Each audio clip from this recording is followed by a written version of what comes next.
The Rosicrucian Mysteries, an elementary exposition of their secret teachings, by Max Heindel. Chapter 1. The Order of Rosicrucians and the Rosicrucian Fellowship. Our message and mission. A sane mind, a soft heart, a sound body. Before entering upon an explanation of the teachings of the Rosicrucians, it may be well to say a word about them and about the place they hold in the evolution of humanity. For reasons to be given later, these teachings advocate the dualistic view. They hold that man is a spirit enfolding all the powers of God as the seed enfolds the plant, and that these powers are being slowly unfolded by a series of existences in a gradually improving earthy body. Also, that this process of development has been performed under the guidance of exalted beings who are yet ordering our steps, though in a decreasing measure as we gradually acquire intellect and will. These exalted beings, though unseen to the physical eyes, are nevertheless potent factors in all affairs of life, and give to the various groups of humanity lessons which will most efficiently promote the growth of their spiritual powers. In fact, the earth may be likened to a vast training school in which there are pupils of varying age and ability, as we find it in one of our own schools. There are the savages, living and worshipping under most primitive conditions, seeing in stick or stone a god. Then, as man progresses onwards and upwards in the scale of civilization, we find a higher and higher conception of deity, which is flowered here in our Western world in the beautiful Christian religion that now furnishes our spiritual inspiration and incentive to improve. These various religions have been given to each group of humanity by the exalted beings whom we know in the Christian religion as the recording angels, whose wonderful provision enable them to view the trend of even so unstable a quantity as the human mind, and thus they are enabled to determine what steps are necessary to lead our unfoldment along the lines congruous to the highest universal good. When we study the history of the ancient nations, we shall find that at about 600 years BC, a great spiritual wave had its inception on the eastern shores of the Pacific Ocean, where the great Confucian religion accelerated the progress of the Chinese nation. Then also the religion of the Buddha commenced to win its millions of adherents in India, and still further west we have the lofty philosophy of Pythagoras. Each system was suited to the needs of the particular people to whom it was sent. Then came the period of the skeptics in Greece, and later, traveling westward, the same spiritual wave is manifested as the Christian religion of the so-called Dark Ages, when the dogma of a dominant church compelled belief from the whole of Western Europe. It is a law in the universe that a wave of spiritual awakening is always followed by a period of doubting materialism. Each phase is necessary in order that the spirit may receive equal development of heart and intellect without being carried too far in either direction. The great beings aforementioned, who care for our progress, always take steps to safeguard humanity against that danger. And when they foresaw the wave of materialism which commenced in the 16th century with the birth of our modern science, they took steps to protect the West as they had formerly safeguarded the East against the skeptics who were held in check by the mystery schools. In the 13th century, there appeared in Central Europe a great spiritual teacher whose symbolical name was Christian Rosenkreuz, or Christian Rose-Cross, who founded the mysterious Order of the Rosicrucians, concerning which so many speculations have been made and so little has become known to the world at large, for it is the mystery school of the West and is only open to those who have attained the stage of spiritual unfoldment necessary to be initiated in its secrets concerning the science of life and being. If we are so far developed that we are able to leave our dense physical body and take a soul flight into interplanetary space, we shall find that the ultimate physical atom is spherical in shape like our Earth. It is a ball. When we take a number of balls of even size and group them around one, it will take just 12 balls to hide a 13th within. Thus, the 12 visible and the one hidden are numbers revealing a cosmic relationship, and as all mystery orders are based upon cosmic lines, they are composed of 12 members gathered around a 13th, who is the invisible head. There are 7 colors in the spectrum: red, orange, yellow, green, blue, indigo, and violet. But between the violet and the red, there are still other 5 colors which are invisible to the physical eye, but reveal themselves to the spiritual sight.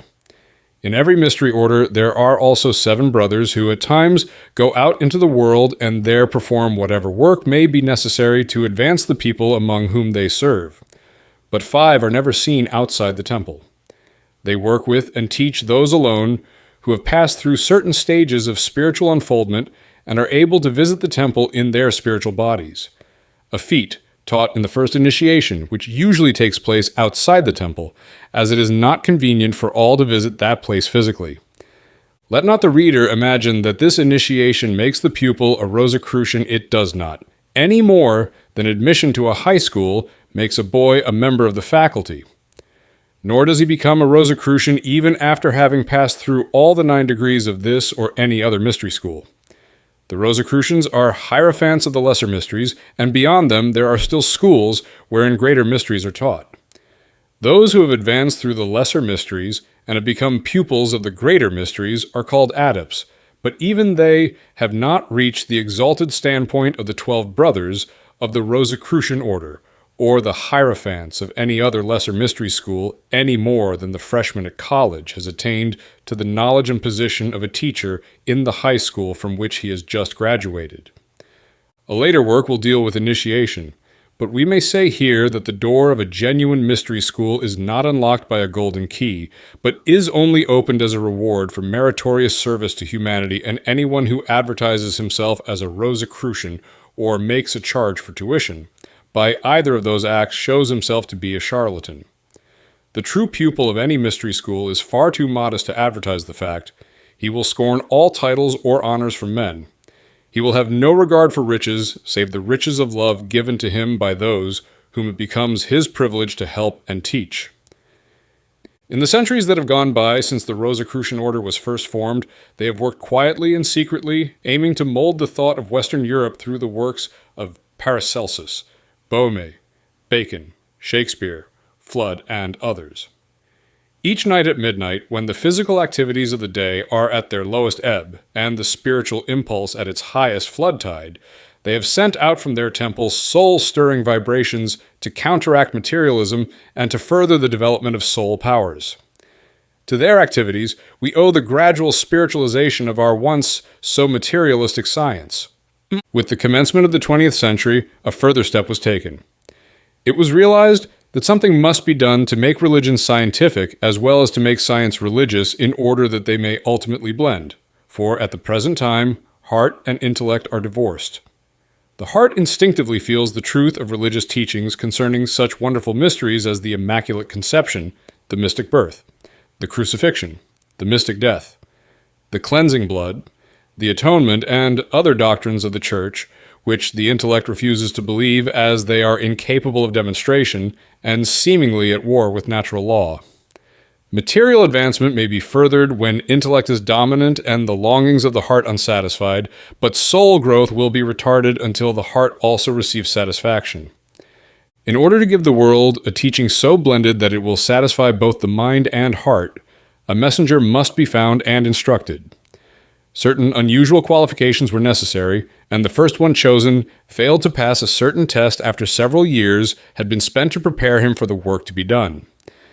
It is well said that there is a time to sow and a time to reap, and that there are certain times for all the works of life, and in accordance with this law of periodicity, each impulse in spiritual uplift must also be undertaken at an appropriate time to be successful. The first and sixth decades of each century are particularly propitious to commence the promulgation of new spiritual teachings. Therefore, the Rosicrucians were much concerned at this failure, for only 5 years were left of the first decade of the 20th century. Their second choice of a messenger fell upon the present writer, though he knew it not at the time, and by shaping circumstances about him, they made it possible for him to begin a period of preparation for the work they desired him to do. 3 years later, when he had gone to Germany, also because of circumstances shaped by the Invisible Brotherhood, and was on the verge of despair at the discovery that the light, which was the object of his quest, was only a jack-o'-lantern, the brothers of the Rosicrucian Order applied the test to see whether he would be a faithful messenger and give the teachings they desired to entrust to him, to the world. And when he had passed the trial, They gave him the monumental solution of the problem of existence, first published in the Rosicrucian Cosmo-Conception in November 1909, more than a year before the expiration of the first decade of the 20th century. This book marked a new era in so-called occult literature, and the many editions, which have since been published, as well as the thousands of letters which continue to come to the author, are speaking testimonies to the fact that people are finding in this teaching a satisfaction they have long sought elsewhere in vain. The Rosicrucians teach that all great religions have been given to the people among whom they are found, by divine intelligences who designed each system of worship to suit the needs of the race or nation to whom it was given. A primitive people cannot respond to a lofty and sublime religion, and vice versa. What helps one race would hinder another, and in pursuance of the same policy, there has been devised a system of soul unfoldment suited specially to the Western people, who are racially and temperamentally unfit to undergo the discipline of the Eastern school, which was designed for the more backward Hindus. The Rosicrucian Fellowship. For the purpose of promulgating the Rosicrucian teachings in the Western world, the Rosicrucian Fellowship was founded in 1909. It is the herald of the Aquarian Age, when the sun, by its precessional passage through the constellation Aquarius, will bring out all the intellectual and spiritual potencies in man which are symbolized by that sign. As heat from a fire warms all objects within the sphere of its radiations, so also the Aquarian ray will raise the Earth's vibrations to a pitch we are as yet unable to comprehend, though we have demonstrations of the material workings of this force in the inventions which have revolutionized life within the memory of the present generation. We have wondered at the X-ray, which sees through the human body, but each one has a sense latent which, when evolved, will enable him to see through any number of bodies or to any distance. We marvel at the telephone conversations across the continent of America, but each has within a latent sense of speech and hearing that is far more acute. We are surprised at the exploits of ships under sea and in the sky, but we are all capable of passage underwater or through the sky.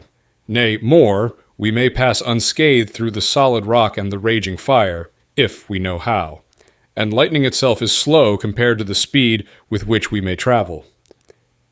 This sounds like a fairy tale today, as did Jules Verne's stories a generation ago, but the Aquarian Age will witness the realization of these dreams, and ever so much more that we still do not even dream of.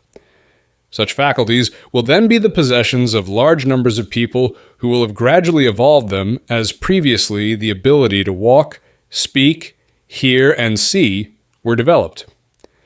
Therein lies a great danger, for obviously anyone endowed with such faculties may use them to the greatest detriment of the world at large, unless restrained by a spirit of unselfishness and an all-embracing altruism. Therefore, religion is needed today as never before, to foster love and fellow-feeling among humanity so that it may be prepared to use the great gifts in store for it wisely and well. This need of religion is specially felt in a certain class where the ether is more loosely knit to the physical atoms than in the majority, and on that account they are now beginning to sense the Aquarian vibrations. This class is again divided in two groups. In one, the intellect is dominant, and the people in that class therefore seek to grasp the spiritual mysteries out of curiosity from the viewpoint of cold reason. They pursue the path of knowledge for the sake of knowledge, considering that an end in itself. The idea that knowledge is of value only when put to practical constructive use does not seem to have presented itself to them. This class we may call occultists. The other group does not care for knowledge, but feels an inner urge Godward, and pursues the path of devotion to the high ideal set before them in Christ, doing the deeds that He did as far their flesh will permit, and this in time results in an interior illumination which brings with it all the knowledge obtained by the other class, and much more. This class we may describe as mystics. Certain dangers confront each of the two groups. If the occultist obtains illumination and evolves within himself the latent spiritual faculties, he may use them for the furtherance of his personal objects, to the great detriment of his fellow men. That is black magic, and the punishment which it automatically calls down upon the head of the perpetrator is so awful that it is best to draw the veil over it. The mystic may also err because of ignorance, and fall into the meshes of nature's law, but being actuated by love, his mistakes will never be very serious, and as he grows in grace, the soundless voice within his heart will speak more distinctly to teach him the way. The Rosicrucian Fellowship endeavors to prepare the world in general, and the sensitives of the two groups in particular, for the awakening of the latent powers in man, so that all may be guided safely through the danger zone, and be as well fitted as possible to use these new faculties.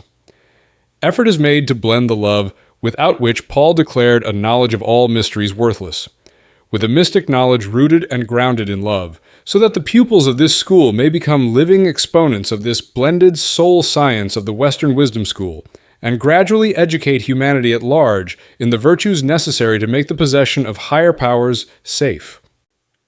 Chapter 2. The Problem of Life and its Solution. The Problem of Life. Among all the vicissitudes of life, which vary in each individual's experience, there is one event which sooner or later comes to everyone: death.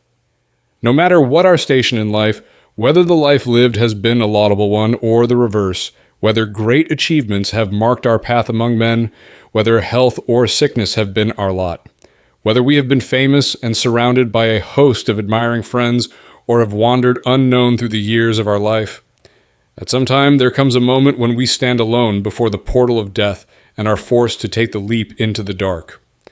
The thought of this leap and of what lies beyond must inevitably force itself upon every thinking person. In the years of youth and health, when the bark of our life sails upon seas of prosperity, when all appears beautiful and bright, we may put the thought behind us, but there will surely come a time in the life of every thinking person when the problem of life and death forces itself upon his consciousness and refuses to be set aside. Neither will it help him to accept the ready-made solution of anyone else without thought and in blind belief. For this is a basic problem, which everyone must solve for himself or herself in order to obtain satisfaction. Upon the eastern edge of the desert of Sahara, there stands the world-famous Sphinx with its inscrutable face turned toward the east, ever greeting the sun as its rising rays herald the newborn day. It was said in the Greek myth that it was the wont of this monster to ask a riddle of each traveler. She devoured those who could not answer, but when Oedipus solved the riddle, she destroyed herself. The riddle which she asked of men was the riddle of life and death, a query which is as relevant today as ever, and which each one must answer or be devoured in the jaws of death. But when once a person has found the solution to the problem, it will appear that in reality there is no death, that what appears so is but a change from one state of existence to another. Thus, for the man who finds the true solution to the riddle of life, the Sphinx of death has ceased to exist, and he can lift his voice in the triumphant cry, "O death, where is thy sting? O grave, where is thy victory?" Various theories of life have been advocated to solve this problem of life. We may divide them into two classes, namely the monistic theory, which holds that all the facts of life can be explained by reference to this visible world wherein we live, and the dualistic theory, which refers part of the phenomenon of life to another world which is now invisible to us. Raphael, in his famous painting, The School of Athens, has most aptly pictured to us the attitude of these two schools of thought. We see upon that marvelous painting a Greek court, such as those wherein philosophers were once wont to congregate. Upon the various steps which lead into the building, a large number of men are engaged in deep conversation, but in the center, at the top of the steps, stand two figures, supposedly of Plato and Aristotle, one pointing upwards, the other towards the earth, each looking the other in the face, mutely, but with deeply concentrated will. Each seeking to convince the other that his attitude is right, for each bears the conviction in his heart.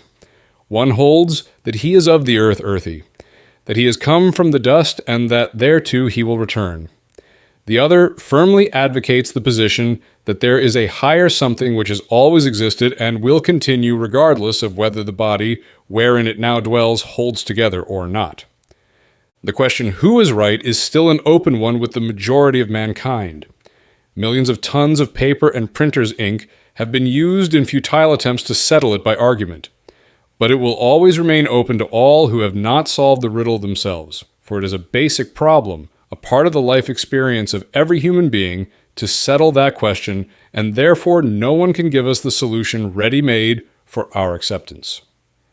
All that can be done by those who have really solved the problem is to show to others the line along which they have found the solution, and thus direct the inquirer how he also may arrive at a conclusion. That is the aim of this little book, not to offer a solution to the problem of life to be taken blindly on faith in the author's ability of investigation. The teachings herein set forth are those handed down by the great Western mystery school of the Rosicrucian Order and are the result of the concurrent testimony of a long line of trained seers given to the author and supplemented by his own independent investigation of the realms traversed by the spirit in its cyclic path from the invisible world to this plane of existence and back again. Nevertheless, the student is warned that the writer may have misunderstood some of the teachings and that despite the greatest care, he may have taken a wrong view of that which he believes to have seen in the invisible world where the possibilities of making a mistake are legion.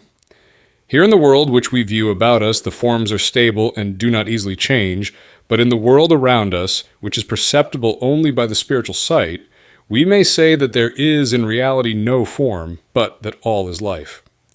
At least the forms are so changeable that the metamorphosis recounted in fairy stories is discounted there to an amazing degree, and therefore we have the surprising revelations of mediums and other untrained clairvoyants who, though they may be perfectly honest, are deceived by illusions of form which is evanescent, because they are incapable of viewing the life that is the permanent basis of that form. We must learn to see in this world. The newborn babe has no conception of distance and will reach for things far, far beyond its grasp until it has learned to gauge its capacity. A blind man who acquires the faculty of sight, or has it restored by an operation, will at first be inclined to close his eyes when moving from place to place, and declare that it is easier to walk by feeling than by sight. That is because he has not learned to use his newly acquired faculty. Similarly, the man whose spiritual vision has been newly opened requires to be trained. In fact, he is in much greater need thereof than the babe and the blind man already mentioned. Denied that training, he would be like a newborn babe placed in a nursery where the walls are lined with mirrors of different convex and concave curvatures, which would distort its own shape and the forms of its attendants. If allowed to grow up in such surroundings, and unable to see the real shapes of itself and its nurses, it would naturally believe that it saw many different and distorted shapes, where in reality the mirrors were responsible for the illusion. Were the persons concerned in such an experiment and the child taken out of the illusory surroundings, it would be incapable of recognizing them until the matter had been properly explained. There are similar dangers of illusion to those who have developed spiritual sight until they have been trained to discount the refraction and to view the life which is permanent and stable, disregarding the form which is evanescent and changeable. The danger of getting things out of focus always remains, however, and is so subtle that the writer feels an imperative duty to warn his readers to take all statements concerning the unseen world with the proverbial grain of salt, for he has no intention to deceive. He is therefore inclined rather to magnify than to minimize his limitations, and would advise the student to accept nothing from the author's pen without reasoning it out for himself. Thus, if he is deceived, he will be self-deceived, and the author is blameless. 3 theories of life.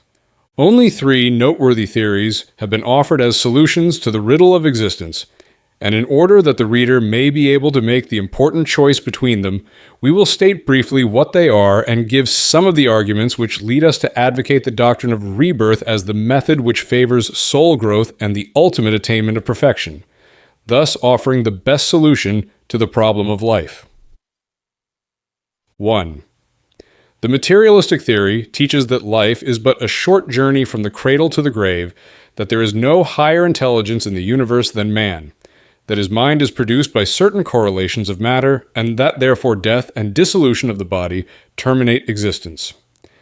There was a day when the arguments of materialistic philosophers seemed convincing, but as science advances, it discovers more and more that there is a spiritual side to the universe. That life and consciousness may exist without being able to give us a sign has been amply proven in the cases where a person who was entranced and thought dead for days has suddenly awakened and told all that had taken place around the body. Such eminent scientists as Sir Oliver Lodge, Camille Flammarion, Lombroso and other men of highest intelligence and scientific training have unequivocally stated as the result of their investigations that the intelligence which we call man survives death of the body and lives on in our midst as independently of whether we see them or not, as light and color exist all about the blind man, regardless of the fact that he does not perceive them. These scientists have reached their conclusion after years of careful investigation. They have found that the so-called dead can, and under certain circumstances do, communicate with us in such a manner that mistake is out of the question. We maintain that their testimony is worth more than the argument of materialism to the contrary, for it is based upon years of careful investigation. It is in harmony with such well-established laws as the law of conservation of matter and the law of conservation of energy. Mind is a form of energy, and immune from destruction as claimed by the materialist. Therefore, we disbar the materialistic theory as unsound, because out of harmony with the laws of nature and with well-established facts. 2. The theory of theology claims that just prior to each birth a soul is created by God and enters into the world where it lives for a time varying from a few minutes to a few score of years. That at the end of this short span of life it returns through the portal of death to the invisible beyond, where it remains forever in a condition of happiness or misery according to the deeds done in the body during the few years it lived here. Plato insisted upon the necessity of a clear definition of terms as a basis of argument, and we contend that that is as necessary in discussing the problem of life from the Bible point of view as in arguments from the Platonic standpoint. According to the Bible, man is a composite being consisting of body, soul, and spirit. The two latter are usually taken to be synonymous, but we insist that they are not interchangeable and present the following to support our dictum. All things are in a state of vibration. Vibrations from objects in our surroundings are constantly impinging upon us and carry to our senses a cognition of the external world. The vibrations in the ether act upon our eyes so that we see, and vibrations in the air transmit sounds to the ear.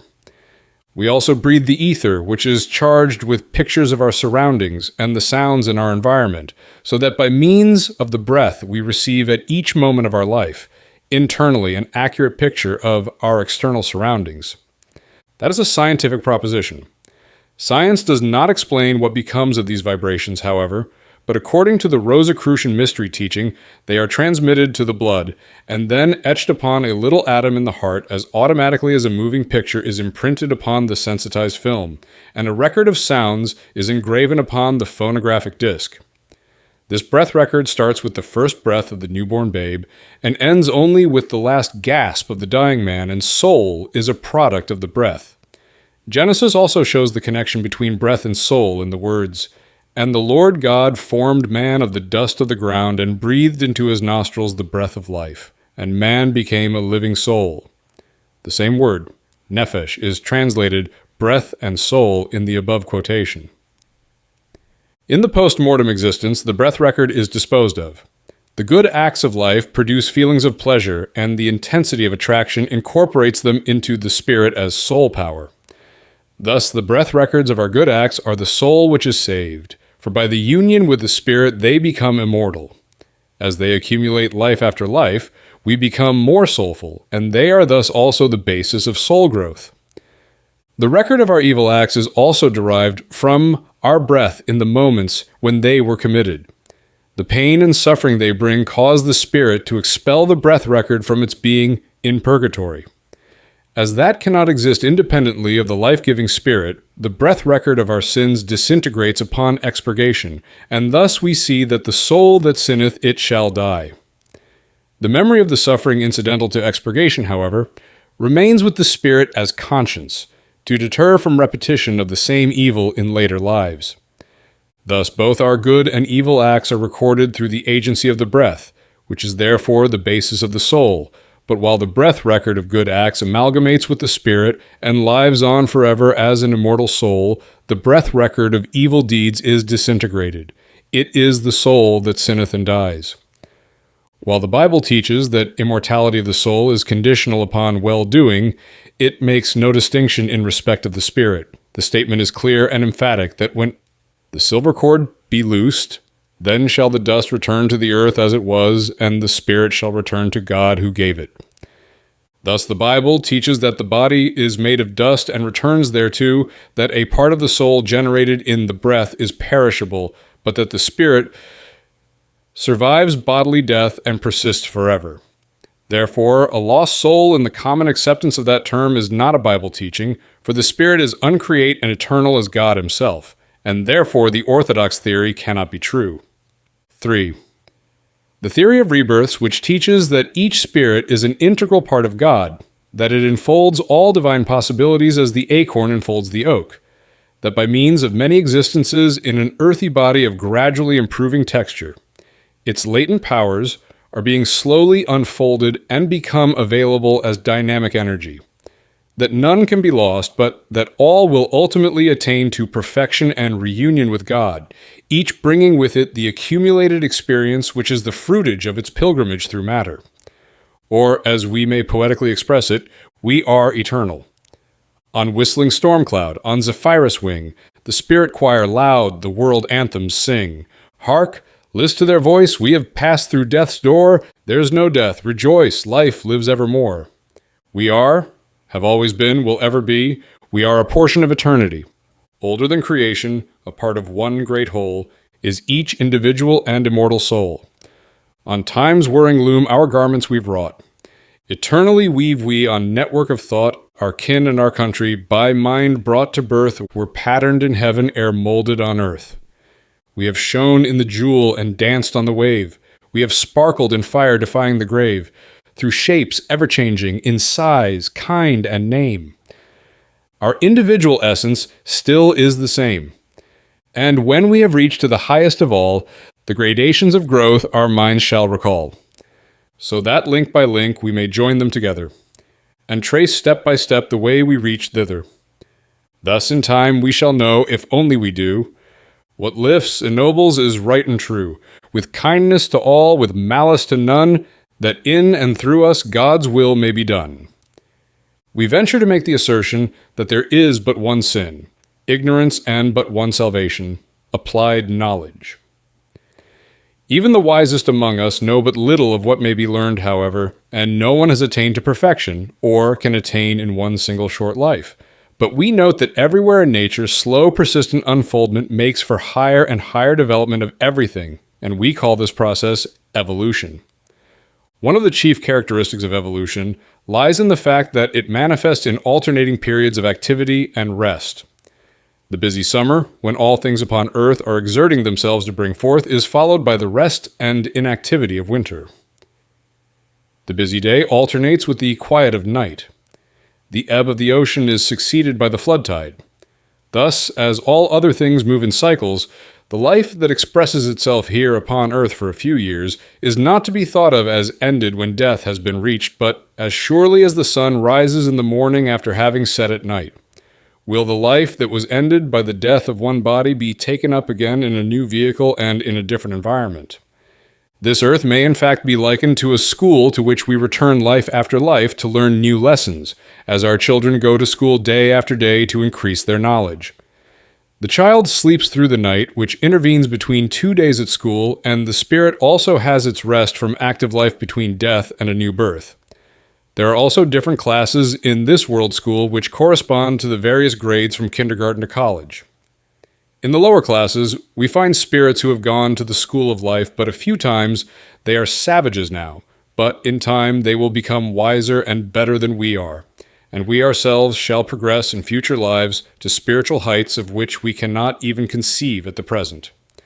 If we apply ourselves to learn the lessons of life, we shall of course advance much faster in the school of life than if we dilly-dally and idle our time away.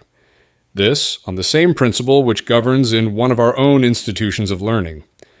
We are not here, then, by the caprice of God.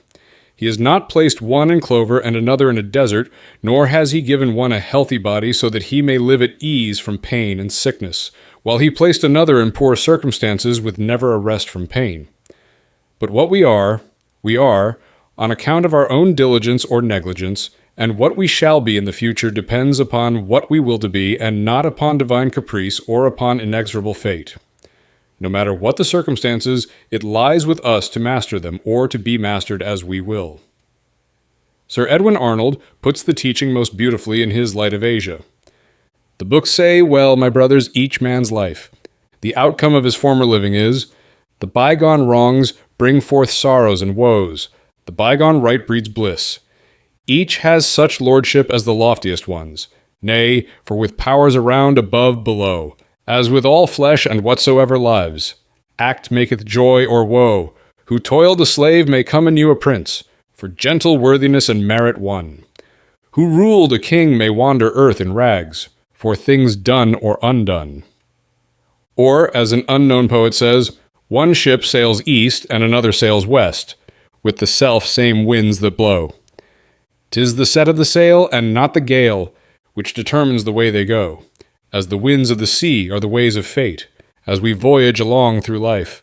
'Tis the act of the soul which determines the goal, and not the calm or the strife. When we wish to engage someone to undertake a certain mission, we choose someone whom we think particularly fitted to fulfill the requirements, and we must suppose that a divine being would use at least as much common sense, and not choose anyone to go his errand who was not fitted therefor. So when we read in the Bible that Samson was foreordained to be the slayer of the Philistines, and that Jeremiah was predestined to be a prophet, it is but logical to suppose that they must have been particularly suited to such occupation. John the Baptist also was born to be a herald of the coming Savior and to preach the kingdom of God, which is to take the place of the kingdom of men. Had these people had no previous training, how could they have developed such a fitness to fulfill their various missions? And if they had been fitted, how else could they have received their training if not in earlier lives? The Jews believed in the doctrine of rebirth, or they would not have asked John the Baptist if he were Elijah, as recorded in the first chapter of John. The apostles of Christ also held the belief, as we may see from the incident recorded in the 16th chapter of Matthew, where the Christ asked them the question, "Whom do men say that I, the Son of Man, am?" The apostles replied, "Some say that thou art John the Baptist, some Elias, and others Jeremias or one of the prophets." Upon this occasion, the Christ tacitly assented to the teaching of rebirth because he did not correct the disciples, as would have been his plain duty in his capacity as teacher, when the pupils entertained a mistaken idea. But to Nicodemus he said unequivocally, "Except a man be born again, he cannot see the kingdom of God." And in the 11th chapter of Matthew, the 14th verse, he said, speaking of John the Baptist, "This is Elijah." In the 17th chapter of Matthew, the 12th verse, he said, "Elijah has come already, and they knew him not, but have done to him whatsoever they listed." Then the disciples understood that he spoke to them of John the Baptist. Thus we maintain that the doctrine of rebirth offers the only solution to the problem of life which is in harmony with the laws of nature, which answers the ethical requirements of the case, and permits us to love God without blinding our reason to the inequalities of life and the varying circumstances which give to a few the ease and comfort, the health and wealth which are denied to the many. The theory of heredity advanced by materialists applies only to the form, for as a carpenter uses material from a certain pile of lumber to build a house in which he afterwards lives, so does the spirit take the substance wherewith to build its house from the parents. The carpenter cannot build a house of hardwood from spruce lumber, and the spirit also must build a body which is like those from which the material was taken. But the theory of heredity does not apply upon the moral plane, for it is a notorious fact that in the rogues' galleries of America and Europe, there is no case where both father and son are represented. Thus, the sons of criminals, though they have the tendencies to crime, keep out of the clutches of the law. Neither will heredity hold good upon the plane of the intellect, for many cases may be cited where a genius and an idiot spring from the same stock. The great Cuvier, whose brain was of about the same weight as Daniel Webster's, and whose intellect was as great, had 5 children who all died of paresis. The brother of Alexander the Great was an idiot, and thus we hold that another solution must be found to account for the facts of life. The law of rebirth, coupled with its companion law, the law of causation, does that. When we die after one life, we return to earth later, under circumstances determined by the manner in which we lived before. The gambler is drawn to pool parlors and race tracks to associate with others of like taste. The musician is attracted to the concert halls and music studios by congenial spirits, and the returning ego also carries with it its likes and dislikes, which cause it, to seek parents among the class to which it belongs. But then, someone will point to cases where we find people of entirely opposite tastes living lives of torture because grouped in the same family and forced by circumstances to stay there contrary to their wills. But that does not vitiate the law in the slightest. In each life, we contract certain obligations which cannot then be fulfilled. Perhaps we have run away from a duty such as the care of an invalid relative and have met death without coming to a realization of our mistake. That relative, upon the other hand, may have suffered severely from our neglect and have stored up a bitterness against us before death terminates the suffering. Death and the subsequent removal to another environment does not pay our debts in this life, any more than the removal from the city where we now live to another place will pay the debts we have contracted prior to our removal. It is therefore quite possible that the two who have injured each other as described may find themselves members of the same family. Then, whether they remember the past grudge or not, the old enmity will assert itself and cause them to hate anew until the consequent discomfort forces them to tolerate each other, and perhaps later they may learn to love where they hated. The question also arises in the mind of inquirers. If we have been here before, why do we not remember? And the answer is that while most people are not aware of how their previous existences were spent, there are others who have a very distinct recollection of previous lives. A friend of the writer's, for instance, when living in France, one day started to read to her son about a certain city where they were then going upon a bicycle tour, and the boy exclaimed, "You do not need to tell me about that mother. I know that city. I lived there and was killed." He then commenced to describe the city and also a certain bridge. Later, he took his mother to that bridge and showed her the spot where he had met death centuries before.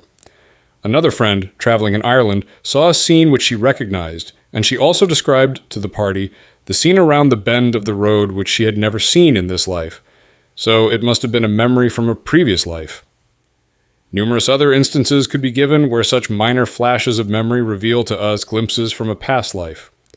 The verified case in which a little 3-year-old girl in Santa Barbara described her life and death has been given in the Rosicrucian Cosmo-conception. It is perhaps the most conclusive evidence as it hinges on the veracity of a child too young to have learned deception. This theory of life does not rest upon speculation, however.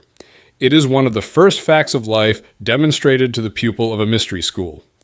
He is taught to watch a child in the act of dying, also to watch it in the invisible world from day to day until it comes to a new birth a year or two later. Then he knows with absolute certainty that we return to earth to reap in a future life what we now sow. The reason for taking a child to watch in preference to an adult is that the child is reborn very quickly, for its short life on earth has borne but few fruits, and these are soon assimilated, while the adult who has lived a long life and had much experience remains in the invisible worlds for centuries, so that the pupil could not watch him from death to rebirth. The cause of infant mortality will be explained later.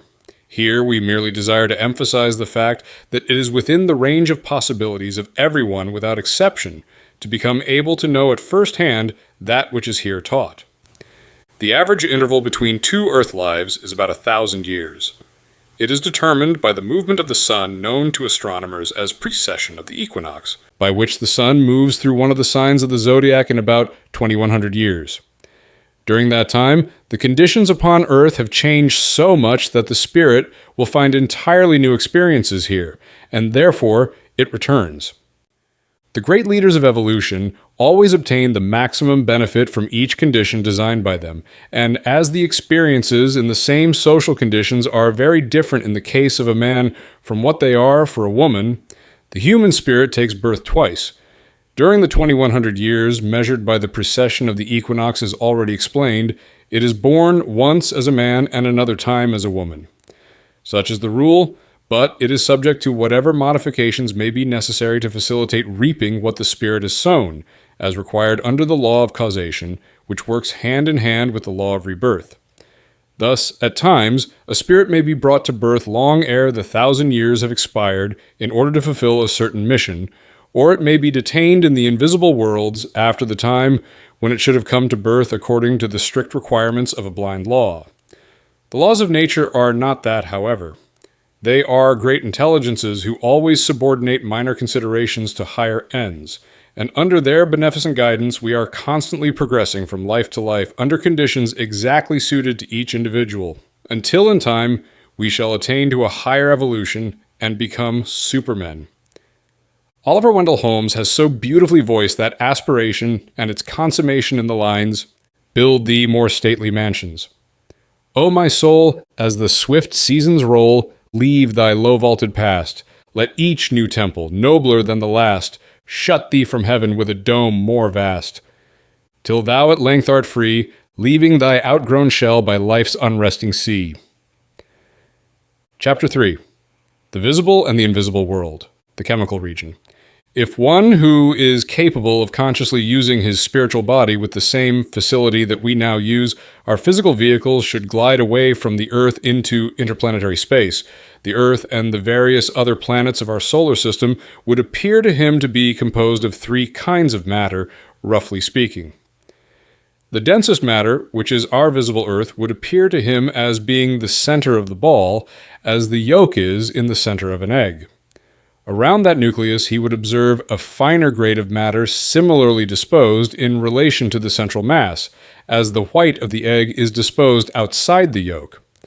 Upon a little closer investigation, he would also discover that this second kind of substance permeates the solid earth to the very center, even as the blood percolates through the more solid parts of our flesh. Outside both of these mingling layers of matter, he would observe a still finer third layer, corresponding to the shell of the egg, except that this third layer is the finest, most subtle of the three grades of matter, and that it interpenetrates both of the two inner layers.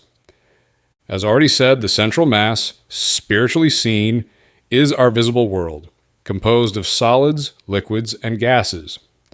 They constitute the Earth, its atmosphere, and also the ether, of which physical science speaks hypothetically as permeating the atomic substance of all chemical elements.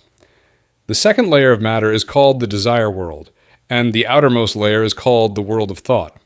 Now, a little reflection upon the subject will make clear that just such a constitution is necessary to account for facts of life as we see them. All forms in the world about us are built from chemical substances, solids, liquids, and gases. But insofar that they do move, these forms obey a separate and distinct impulse, and when this impelling energy leaves, the form becomes inert. The steam engine rotates under the impetus of an invisible gas called steam. Before steam filled its cylinder, the engine stood still, and when the impelling force is shut off, its motion again ceases. The dynamo rotates under the still more subtle influence of an electric current, which may also cause the click of a telegraph instrument or the ring of an electric bell. But the dynamo ceases its swift whirl, and the persistent ring of the electric bell becomes mute when the invisible electricity is switched off. The form of the bird, the animal, and the human being also cease their motion when the inner force, which we call life, has winged its invisible way. All forms are impelled into motion by desire. The bird and the animal roam land and air in their desire to secure food and shelter, or for the purpose of breeding. Man is also moved by these desires, but has in addition other and higher incentives to spur him to effort. Among them is desire for rapidity of motion, which led him to construct the steam engine and other devices that move in obedience to his desire. If there were no iron in the mountains, man could not build machines. If there were no clay in the soil, the bony structure of the skeleton would be an impossibility. And if there were no physical world at all, with its solids, liquids, and gases, this dense body of ours could never have come into existence. Reasoning along similar lines, it must be at once apparent that if there were no desire world composed of desire stuff, we should have no way of forming feelings, emotions, and desires.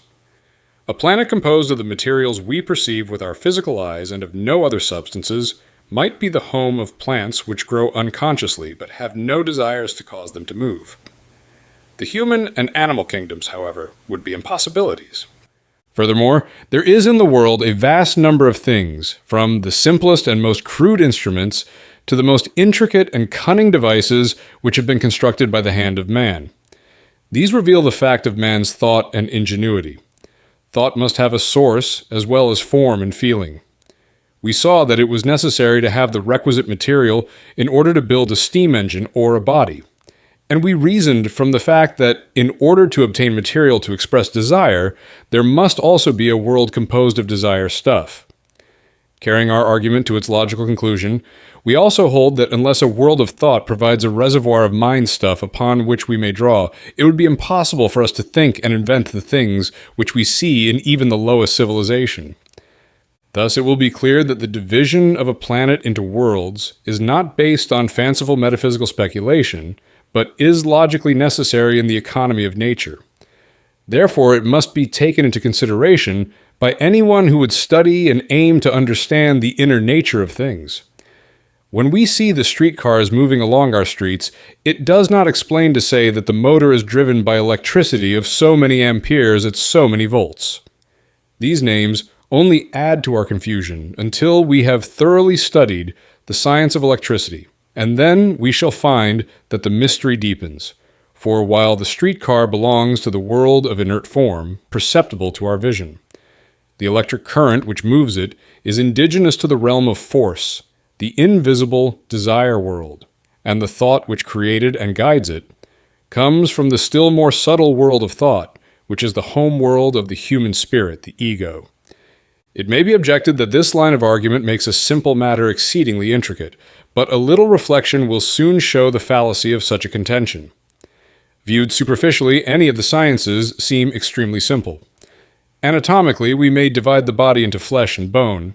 Chemically, we may make the simple divisions between solid, liquid, and gas, but to thoroughly master the science of anatomy, it is necessary to spend years in close application and learn to know all the little nerves, the ligaments which bind articulations between various parts of the bony structure, to study the several kinds of tissue and their disposition in our system, where they form the bones, muscles, glands, etc., which in the aggregate we know as the human body.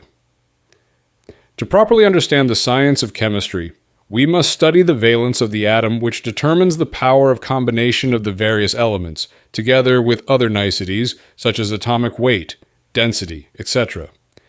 New wonders are constantly opening up to the most experienced chemist who understands best the immensity of his chosen science. The youngest lawyer, fresh from law school, knows more about the most intricate cases, in his own estimation, than the judges upon the Supreme Court bench who spend long hours, weeks, and months seriously deliberating over their decisions. But those who, without having studied, think they understand and are fitted to discourse upon the greatest of all sciences, the science of life and being, make a greater mistake. After years of patient study, of holy life spent in close application, a man is oftentimes perplexed at the immensity of the subject he studies. He finds it to be so vast in both the direction of the great and small that it baffles description, that language fails, and that the tongue must remain mute. Therefore we hold, and we speak from knowledge gained through years of close study and investigation, that the finer distinctions which we have made and shall make are not at all arbitrary, but absolutely necessary, as are divisions and distinctions made in anatomy or chemistry. No form in the physical world has feeling in the true sense of that word. It is the indwelling life which feels, as we may readily see from the fact that a body which responded to the slightest touch while instinct with life exhibits no sensation whatever even when cut to pieces after the life has fled. Demonstrations have been made by scientists, particularly by Professor Bose of Calcutta, to show that there is feeling in dead animal tissue and even in tin and other metal. But we maintain that the diagrams which seem to support his contentions in reality demonstrate only a response to impacts similar to the rebound of a rubber ball, and that must not be confused with such feelings as love, hate, sympathy, and aversion.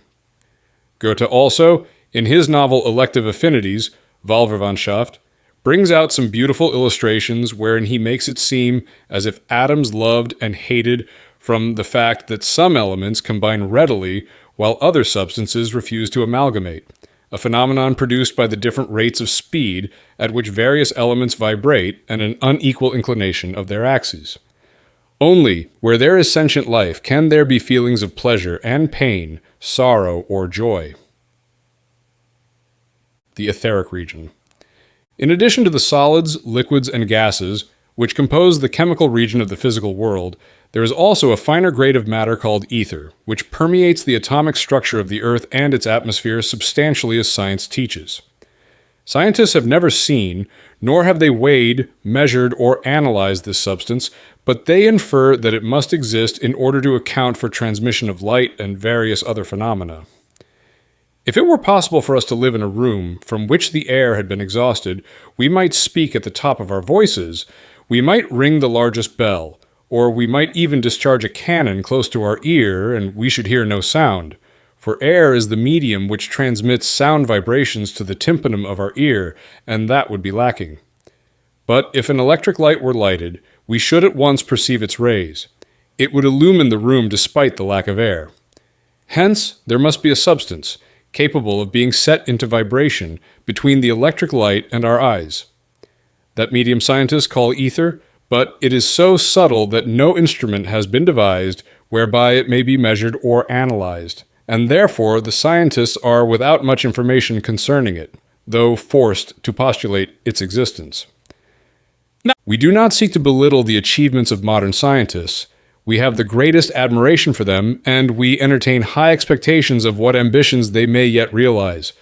But we perceive a limitation in the fact that all discoveries of the past have been made by the invention of wonderful instruments applied in a most ingenious manner to solve seemingly insoluble and baffling problems. The strength of science lies vested in its instruments, for the scientist may say to anyone, "Go, procure a number of glasses ground in a certain manner, insert them in a tube, direct that tube toward a certain point in the sky where now nothing appears to your naked eye. You will then see a beautiful star called Uranus. If his directions are followed, anyone is quickly and without preparation able to demonstrate for himself the truth of the scientist's assertion. But while the instruments of science are its tower of strength, they also mark the end of its field of investigation. For it is impossible to contact the spirit world with physical instruments, so the research of occultists begins where the physical scientist finds his limit and are carried on by spiritual means.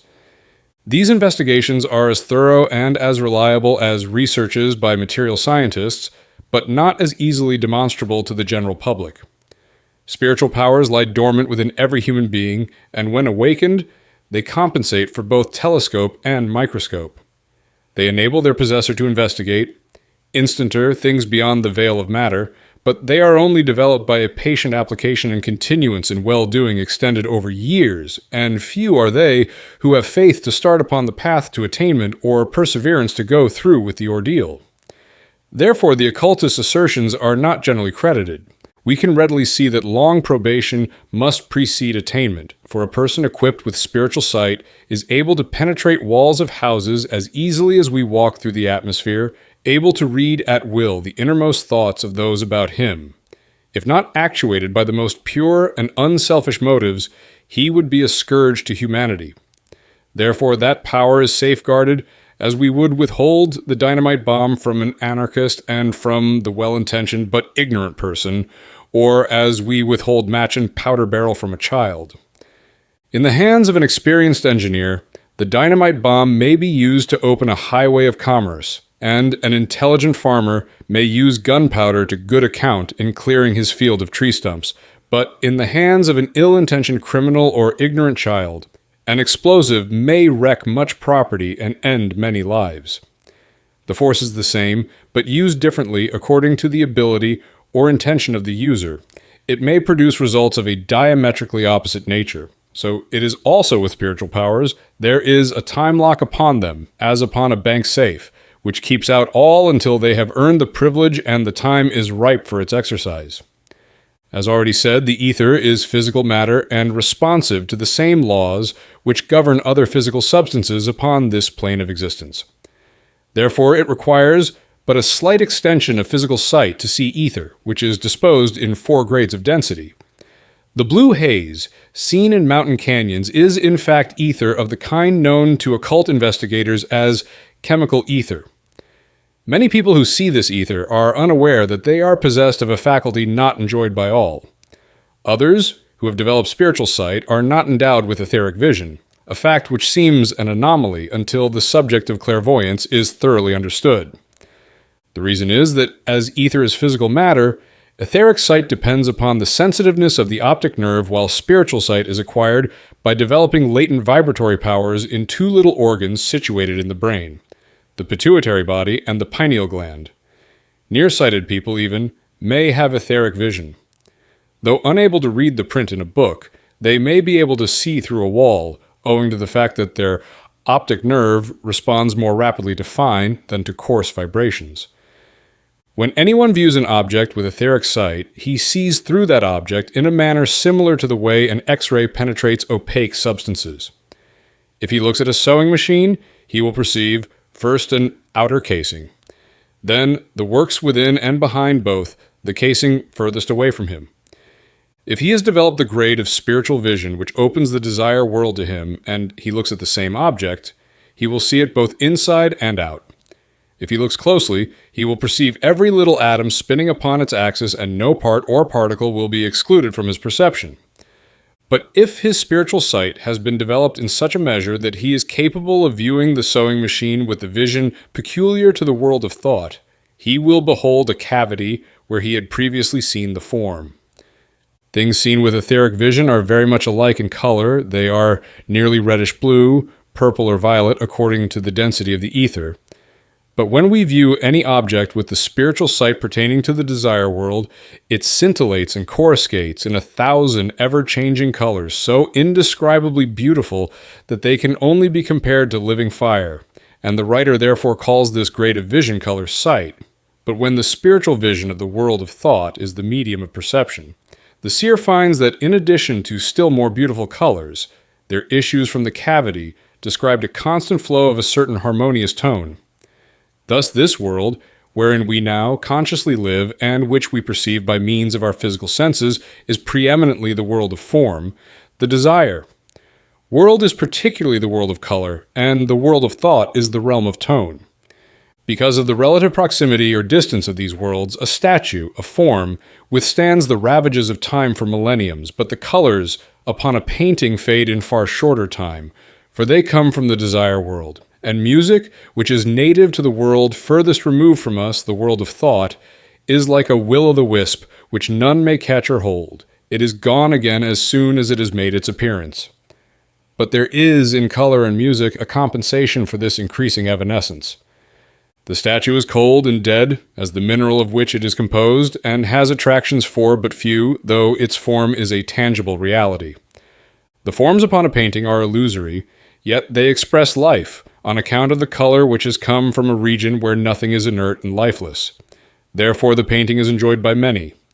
Music is intangible and ephemeral, but it comes from the home world of the spirit, and though so fleeting it is recognized by the spirit as a soul speech, fresh from the celestial realms, an echo from the home whence we are now exiled, and therefore it touches a chord in our being, regardless of whether we realize the true cause or not.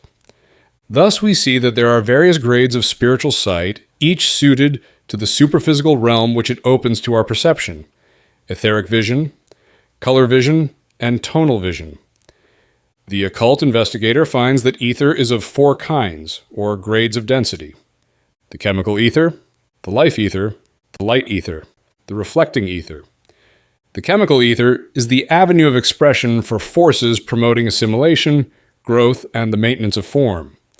The life ether is the vantage ground of forces active in propagation, or the building of new forms. The light ether transmits the motive power of the sun along the various nerves of living bodies and makes motion possible. The reflecting ether receives an impression of all that is, lives, and moves. It also records each change, in a similar manner as the film upon a moving picture machine. In this record, mediums and psychometrists may read the past. Upon the same principle as under proper conditions, moving pictures are reproduced time and again. We have been speaking of ether as an avenue of forces, a word which conveys no meaning to the average mind, because force is invisible. But to an occult investigator, the forces are not merely names such as steam, electricity, etc. He finds them to be intelligent beings of varying grades, both sub- and superhuman.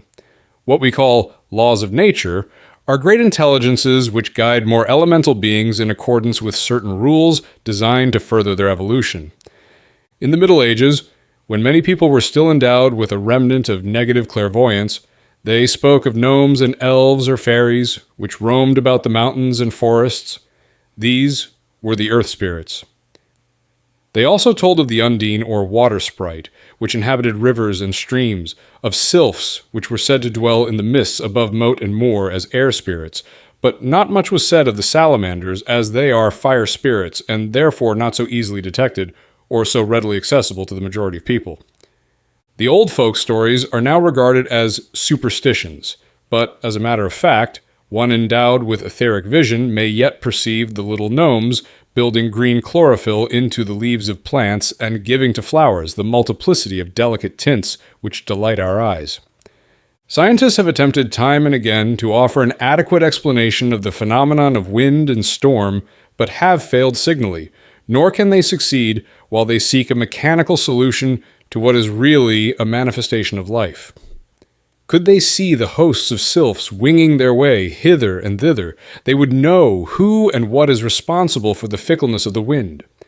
Could they watch a storm at sea from the etheric viewpoint, they would perceive that the saying, "the war of the elements," is not an empty phrase.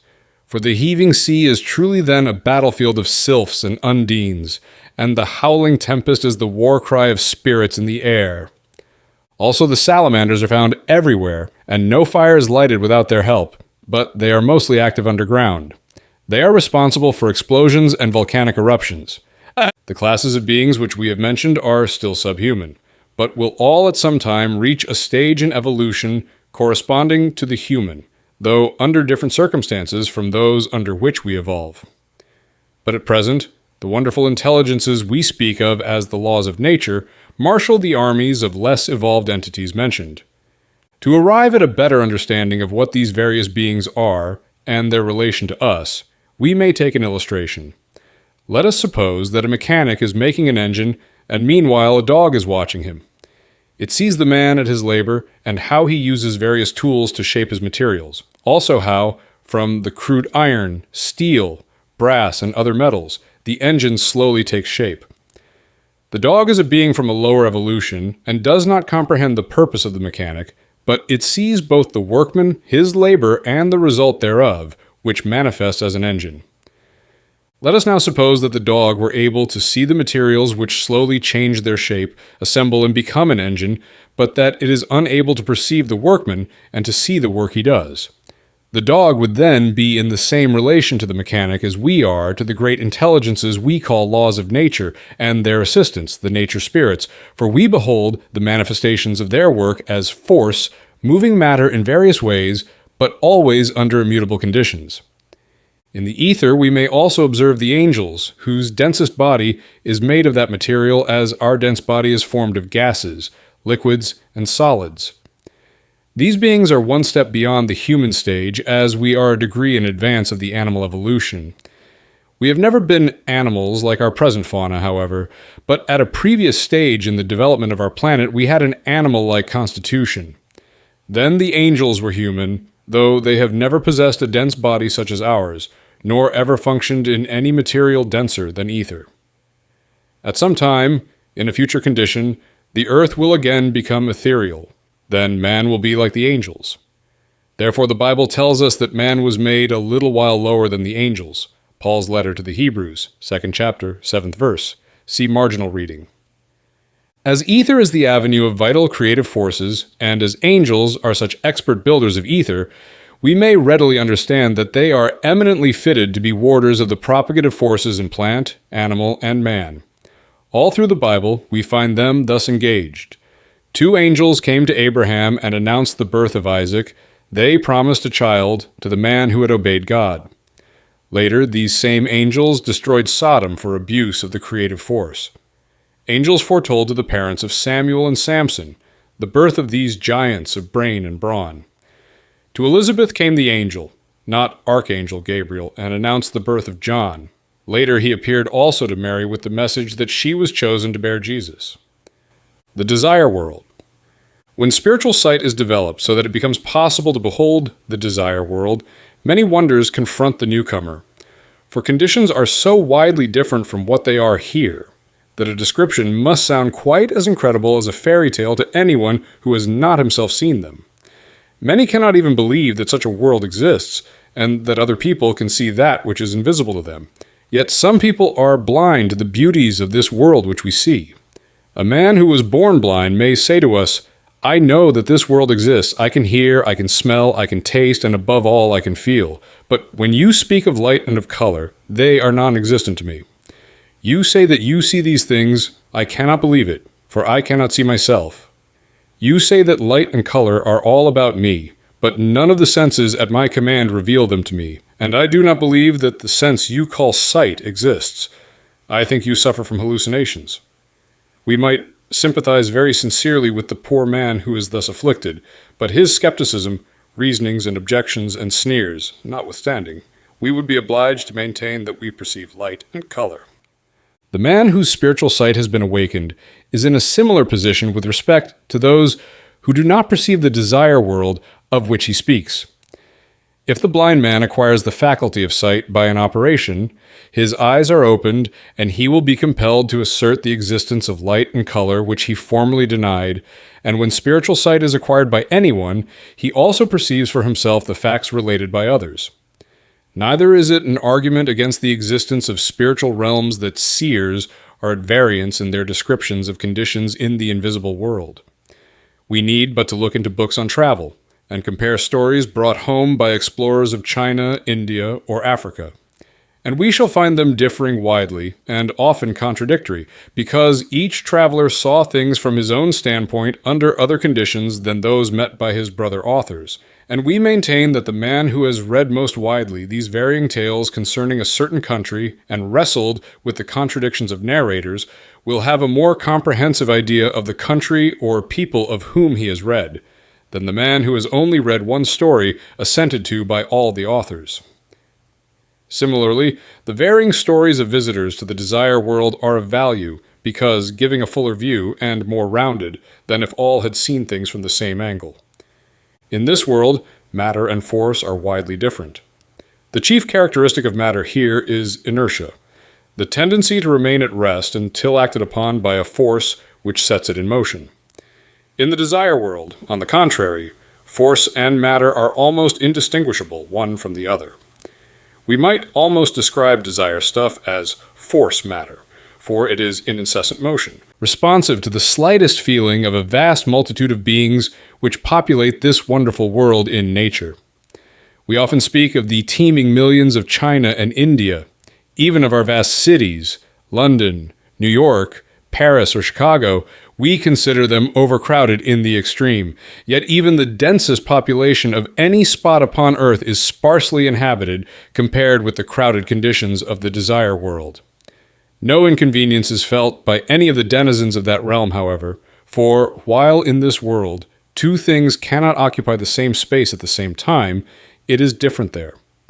A number of people and things may exist in the same place at the same time, and be engaged in most diverse activities, regardless of what others are doing, such is the wonderful elasticity of desire stuff. As an illustration, we may mention a case where the writer, while attending religious service, plainly perceived at the altar certain beings interested in furthering that service and working to achieve that end. At the same time, there drifted through the room and the altar a table at which 4 persons were engaged in playing cards. They were as oblivious to the existence of the beings engaged in furthering our religious service as though these did not exist. The desire world is the abode of those who have died for some time subsequent to that event, and we may mention in the above connection that the so-called dead very often stay for a long while among their still living friends. Unseen by their relatives, they go about the familiar rooms. At first, they are often unaware of the condition mentioned, that 2 persons may be in the same place at the same time, and when they seat themselves in a chair or at the table, a living relative may take the supposedly vacant seat. The man we mistakenly call dead will at first hurry out of his seat to escape being sat upon, but he soon learns that being sat upon does not hurt him in his altered condition, and that he may remain in his chair regardless of the fact that his living relative is also sitting there. In the lower regions of the desire world, The whole body of each being may be seen, but in the highest regions only the head seems to remain. Raphael, who like many other people in the Middle Ages was gifted with a so-called second sight, pictured that condition for us in his Sistine Madonna, now in the Dresden Art Gallery, where Madonna and the Christ child are represented as floating in a golden atmosphere and surrounded by a host of genie heads, conditions which the occult investigator knows to be in harmony with actual facts. Among the entities who are, so to speak, native to that realm of nature, none are perhaps better known to the Christian world than the archangels. These exalted beings were human at a time in the earth's history when we were yet plant-like. Since then, we have advanced 2 steps, through the animal and to the human stage of development. The present archangels have also made 2 steps in progression. One, in which they were similar to what the angels are now, and another step, which made them what we call archangels. Their densest body, though differing from ours in shape and made of desire stuff, is used by them as a vehicle of consciousness in the same manner that we use our body. They are expert manipulators of forces in the desire world, and these forces, as we shall see, move all the world to action. Therefore, the archangels work with humanity industrially and politically as arbitrators of the destiny of peoples and nations. The angels may be said to be family spirits whose mission is to unite a few spirits as members of a family and cement them with ties of blood and love of kin, while the archangels may be called race and national spirits as they unite whole nations by patriotism or love of home and country. They are responsible for the rise and fall of nations. They give war or peace, victory or defeat, as it serves the best interests of the people they rule. This we may see, for instance, from the book of Daniel, where the archangel Michael, not to be confounded with the Michael who is ambassador from the sun to the earth, is called the Prince of the Children of Israel. Another archangel tells Daniel in the 10th chapter that he intends to fight the Prince of Persia by means of the Greeks. And there are varying grades of intelligence among human beings. Some are qualified to hold high and lofty positions entirely beyond the ability of others. So it is also among higher beings not all archangels are fitted to govern a nation and rule the destiny of a race, people, or tribe. Some are not fitted to rule human beings at all, but as the animals also have a desired nature, these lower grades of archangels govern the animals as group spirits and evolve to higher capacity thereby. The work of the race spirits is readily observable in the people it governs. The lower in the scale of evolution the people, the more they show a certain racial likeness. That is due to the work of the race spirit. One national spirit is responsible for the swarthy complexion common to Italians, for instance, while another causes the Scandinavians to be blonde. In the more advanced types of humanity, there is a wider divergence from the common type due to the individualized ego, which thus expresses in form and feature its own particular idiosyncrasies. Among the lower types of humanity, such as Mongolians, native African Negroes, and South Sea Islanders, the resemblance of individuals in each tribe makes it almost impossible for civilized Westerners to distinguish between them. Among animals, where the separate spirit is not individualized and self-conscious, the resemblance is not only much more marked physically, but extends even to traits and characteristics. We may write the biography of a man, for the experiences of each varies from that of others, and his acts are different. But we cannot write the biography of an animal, for members of each tribe all act alike under similar circumstances. If we desire to know the facts about Edward VII, it would profit us nothing to study the life of the Prince Consort, his father, or of George V, his son, as both would be entirely different from Edward. In order to find out what manner of man he was, we must study his own individual life. If, on the other hand, we wish to know the characteristics of beavers, we may observe any individual of the tribe. And when we have studied its idiosyncrasies, we shall know the traits of the whole tribe of beavers. What we call instinct is in reality the dictates of group spirits which govern separate individuals of its tribe telepathically, as it were. The ancient Egyptians knew of these animal group spirits and sketched many of them in a crude way upon their temples and tombs.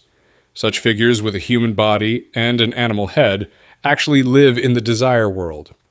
They may be spoken to and will be found much more intelligent than the average human being. That statement brings up another peculiarity of conditions in the desire world in respect of language. Here in this world, human speech is so diversified that there are countries where people who live only a few miles apart speak a dialect so different that they understand each other with great difficulty, and each nation has its own language that varies altogether from the speech of other peoples. In the lower regions of the desire world, there's the same diversity of tongues as on earth, and the so-called dead of one nation find it impossible to converse with those who lived in another country. Hence, linguistic accomplishments are of great value to the invisible helpers, of whom we shall hear later, as their sphere of usefulness is enormously extended by that ability. Even apart from difference of language, our mode of speech is exceedingly productive of misunderstandings. The same words often convey most opposite ideas to different minds. If we speak of a body of water, one person may think we mean a lake of small dimensions. The thoughts of another may be directed to the great American lakes, and a third person's thoughts may be turned towards the Atlantic or Pacific Oceans. If we speak of a light, one may think of a gas light, another of an electric arc lamp, or if we say red, one person may think we mean a delicate shade of pink, and another gets the idea of crimson. The misunderstandings of what words mean goes even farther, as illustrated in the following. The writer once opened a reading room in a large city where he lectured and invited his audience to make use thereof. Among those who availed themselves of the opportunity was a gentleman who had for many years been a veritable metaphysical tramp, roaming from lecture to lecture, hearing the teachings of everybody and practicing nothing. Like the Athenians on Mars Hill, he was always looking for something new, particularly in the line of phenomena, and his mind was in that seething, chaotic state which is one of the most prominent symptoms of mental indigestion. Having attended a number of our lectures, he knew from the program that the lecturer does not give readings or cast horoscopes for pay. But seeing on the door of the newly opened reading room, the legend Free Reading Room, his erratic mind at once jumped to the conclusion that although we were opposed to telling fortunes for pay, we were now going to give free readings of the future in the free reading room. He was much disappointed that we did not intend to tell fortunes, either gratis or for a consideration, and we changed our sign to Free Library in order to obviate a repetition of the error. In the higher regions of the desire world, the confusion of tongues gives place to a universal mode of expression which absolutely prevents misunderstandings of our meaning. There, each of our thoughts takes a definite form and color perceptible to all. And this thought symbol emits a certain tone, which is not a word, but it conveys our meaning to the one we address no matter what language he spoke on earth. To arrive at an understanding of how such a universal language becomes possible and is at once comprehended by all, without preparation, we may take as an illustration the manner in which a musician reads music. A German or a Polish composer may write an opera. Each has his own peculiar terminology and expresses it in his own language. When that opera is to be played by an Italian bandmaster or by a Spanish or American musician, it need not be translated. The notes and symbols upon the page are a universally understood language of symbols which is intelligible to musicians of no matter what nationality. Similarly with figures, the German counts ein, zwei, drei. The Frenchman says un, deux, trois. And in English, we use the words 1, 2, 3, but the figures 1, 2, 3, though differently spoken, are intelligible to all and mean the same. There is no possibility of misunderstanding in the cases of either music or figures. Thus it is also with the universal language peculiar to the higher regions of the desire world and the still more subtle realms in nature. It is intelligible to all, an exact mode of expression. Returning to our description of the entities commonly met with in the lower desire world, we may note that other systems of religion than the Egyptian already mentioned have spoken of various classes of beings native to these realms. The Zoroastrian religion, for instance, mentions 7 Ameshaspans and the Izzards as having dominion over certain days in the month and certain months in the year. The Christian religion speaks of 7 spirits before the throne, which are the same beings the Persians called Ameshaspans. Each of them rules over 2 months in the year, while the 7th, Michael, the highest, is their leader, for he is ambassador from the sun to the earth. The others are ambassadors from the planets. The Catholic religion, with its abundant occult information, takes most notice of these star angels, and knows considerable about their influence upon the affairs of the earth. The Ameshaspends, however, do not inhabit the lower regions of the desire world, but influence the Izzards. According to the old Persian legend, these beings are divisible into one group of 28 classes and another group of 3 classes. Each of these classes has dominion over, or takes the lead of all the other classes on one certain day of the month. They regulate the weather conditions on that day and work with animal and man in particular. At least the 28 classes do that. The other group of 3 classes has nothing to do with animals because they have only 28 pair of spinal nerves, while human beings have 31. Thus, animals are attuned to the lunar month of 28 days, while man is correlated to the solar month of 30 or 31 days. The ancient Persians were astronomers, but not physiologists. They had no means of knowing the different nervous constitution of animal and man. But they saw clairvoyantly these superphysical beings. They noted and recorded their work with animal and men, and our own anatomical investigations may show us the reason for these divisions of the classes of Izzards recorded in that ancient system of philosophy. Still, another class of beings should be mentioned.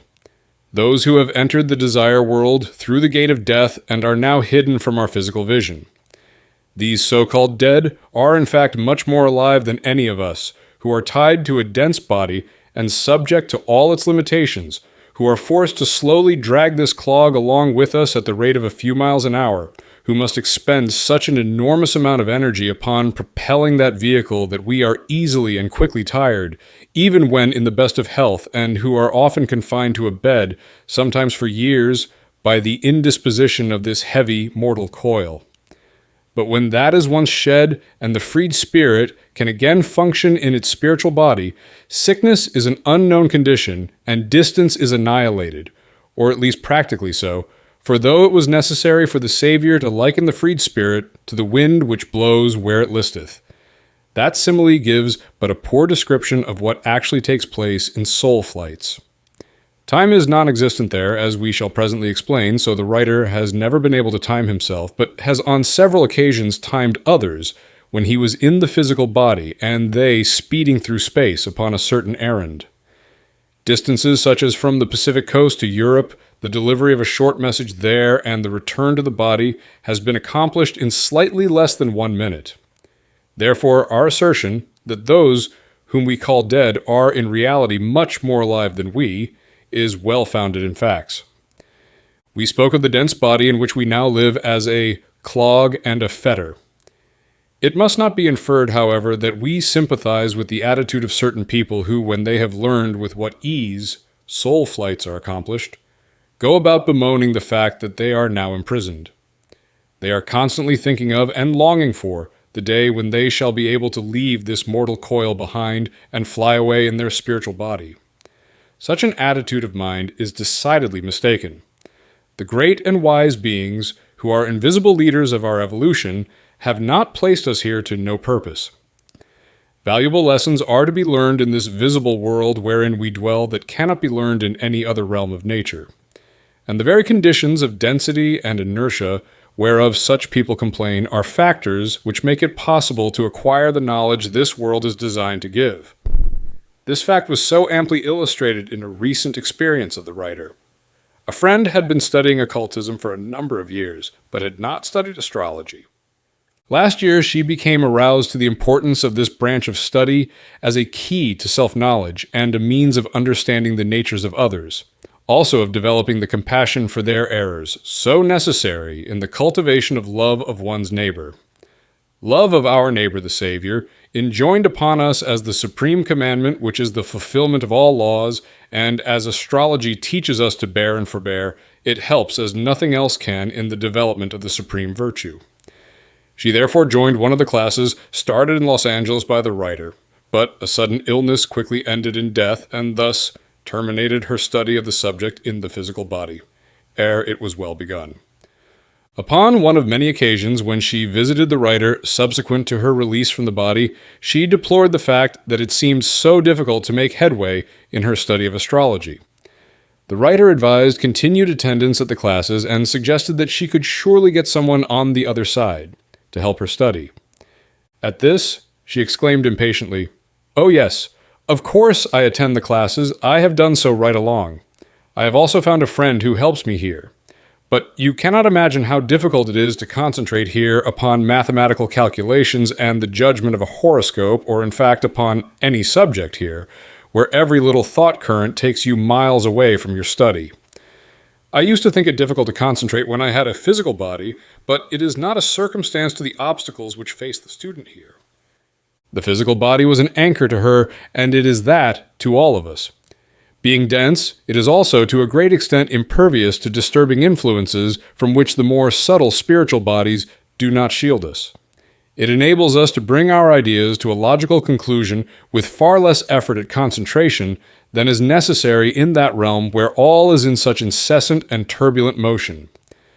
Thus, we are gradually developing the faculty of holding our thoughts to a center by existence in this world, and we should value our opportunities here, rather than deplore the limitations which help in one direction more than they fetter in another. In fact, we should never deplore any condition. Each has its lesson. If we try to learn what that lesson is and to assimilate the experience which may be extracted therefrom, we are wiser than those who waste time in vain regrets. We said there is no time in the desire world, and the reader will readily understand that such must be the case from the fact, already mentioned, that nothing there is opaque.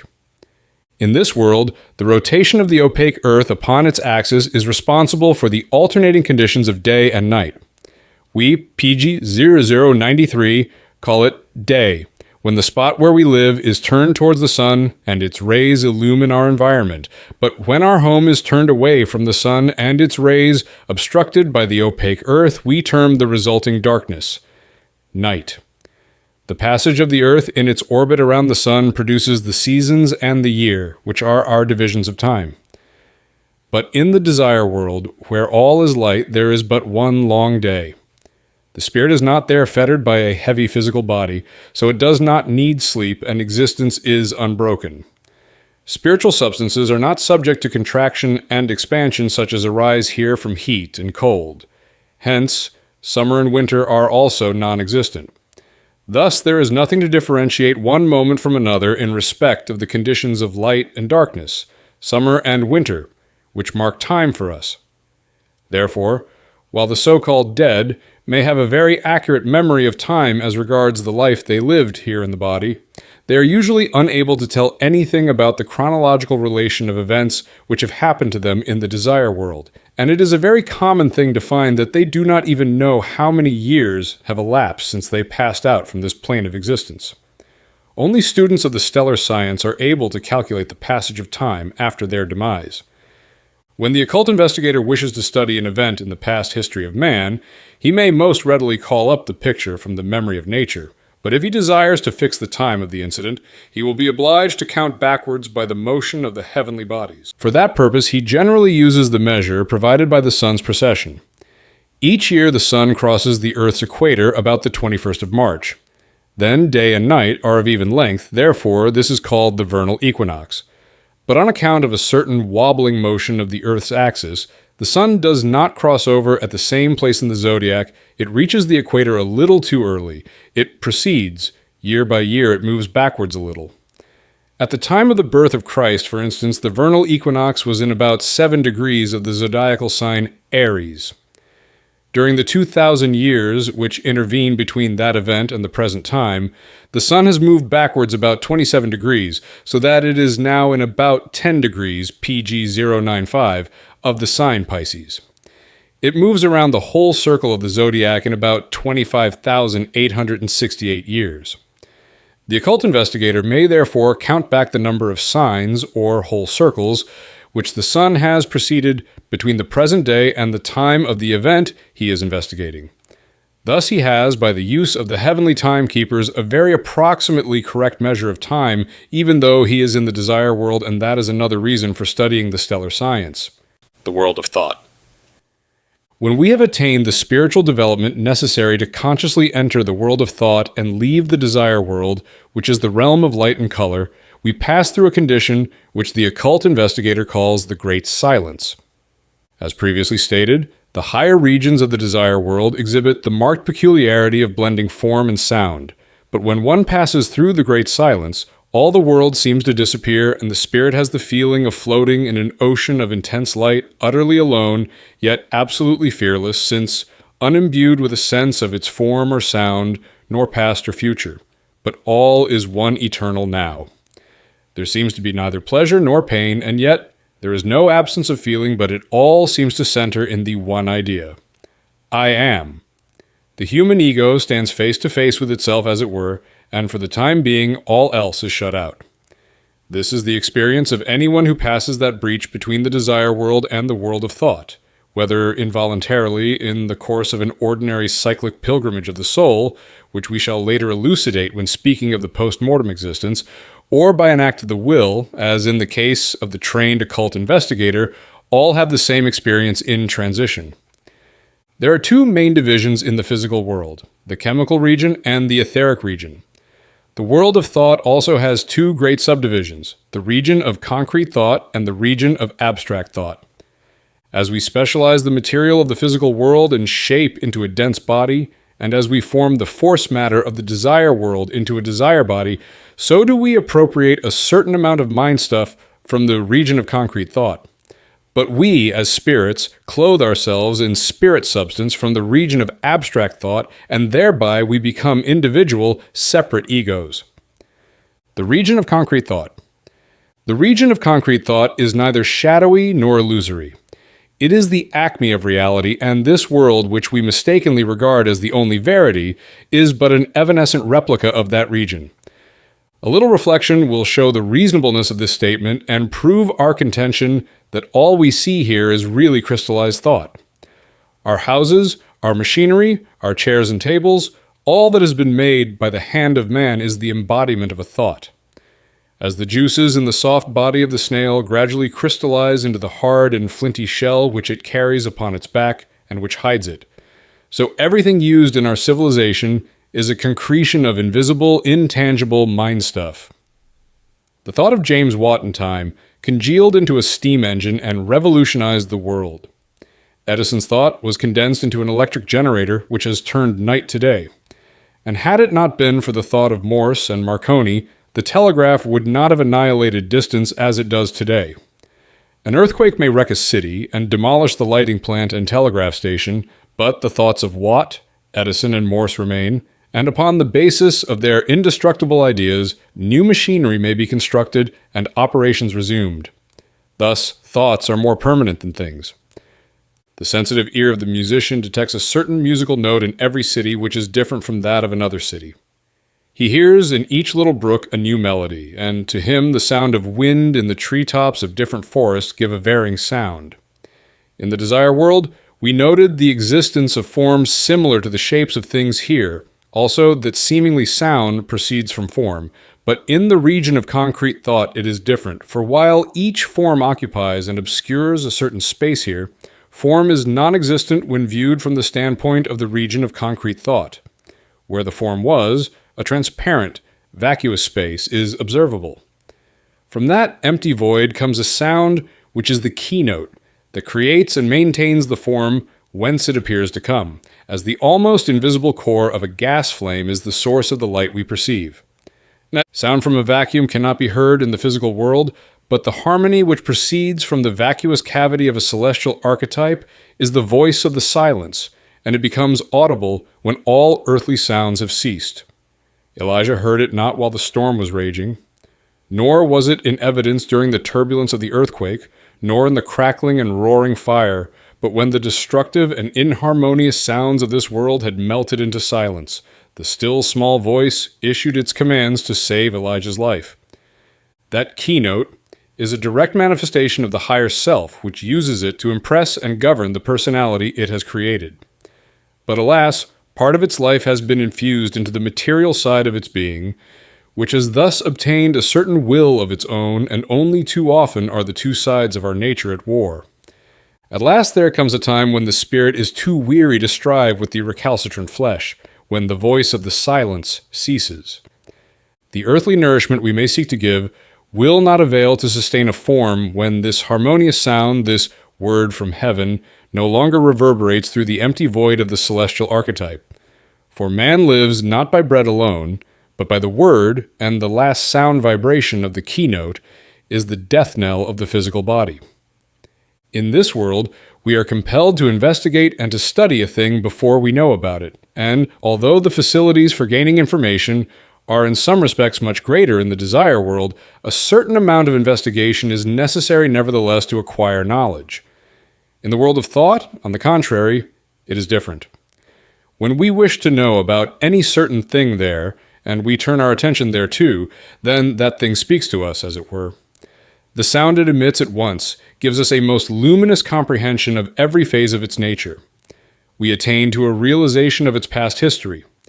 The whole story of its unfoldment is laid bare, and we seem to have lived through all of those experiences together with the thing we are investigating. Were it not for one enormous difficulty, the story thus obtained would be exceedingly valuable. But all this information, this life picture, flows in upon us with an enormous rapidity in a moment, in the twinkling of an eye, so that it has neither beginning nor end. For, as said in the world of thought, all is one great now, time does not exist. Therefore, when we want to use the archetypal information in the physical world, we must disentangle and arrange it in chronological order with beginning and ending before it becomes intelligible to beings living in a realm where time is a prime factor. That rearrangement is a most difficult task, as all words are coined with relation to the three dimensions of space and the evanescent unit of time. The fleeting moment, hence, much of that information remains unavailable.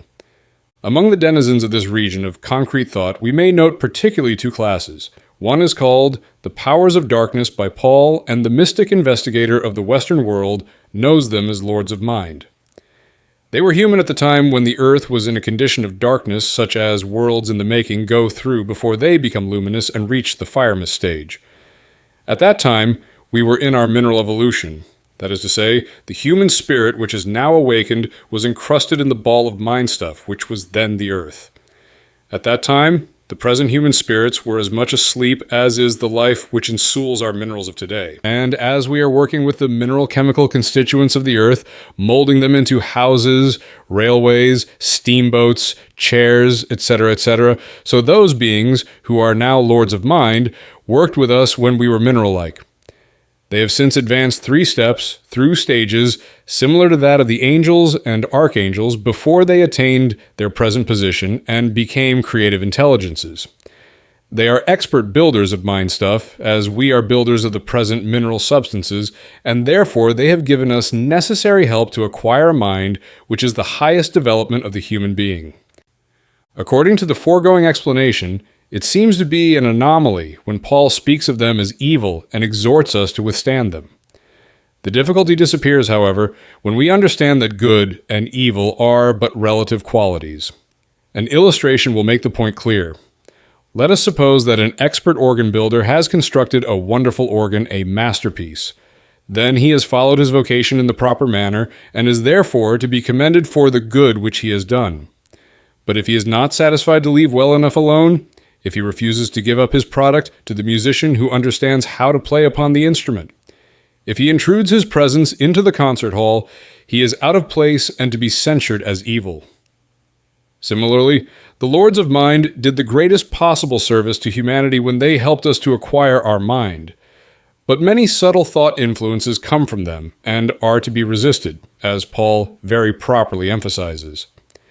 The other class of beings which must be mentioned are called archetypal forces by the Western school of occultism. They direct the energies of the creative archetypes native to this realm.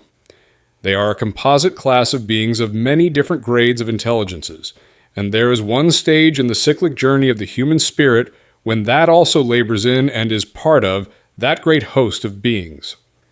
For the human spirit is also destined to become a great creative intelligence at some future time, and if there were no school wherein it could gradually learn to create, it would not be able to advance, for nothing in nature is done suddenly. An acorn planted in the soil does not become a majestic oak overnight, but many years of slow, persistent growth are required before it attains to the stature of a giant of the forest. A man does not become an angel by the mere fact of dying and entering a new world any more than an animal advances to be a man by the same process.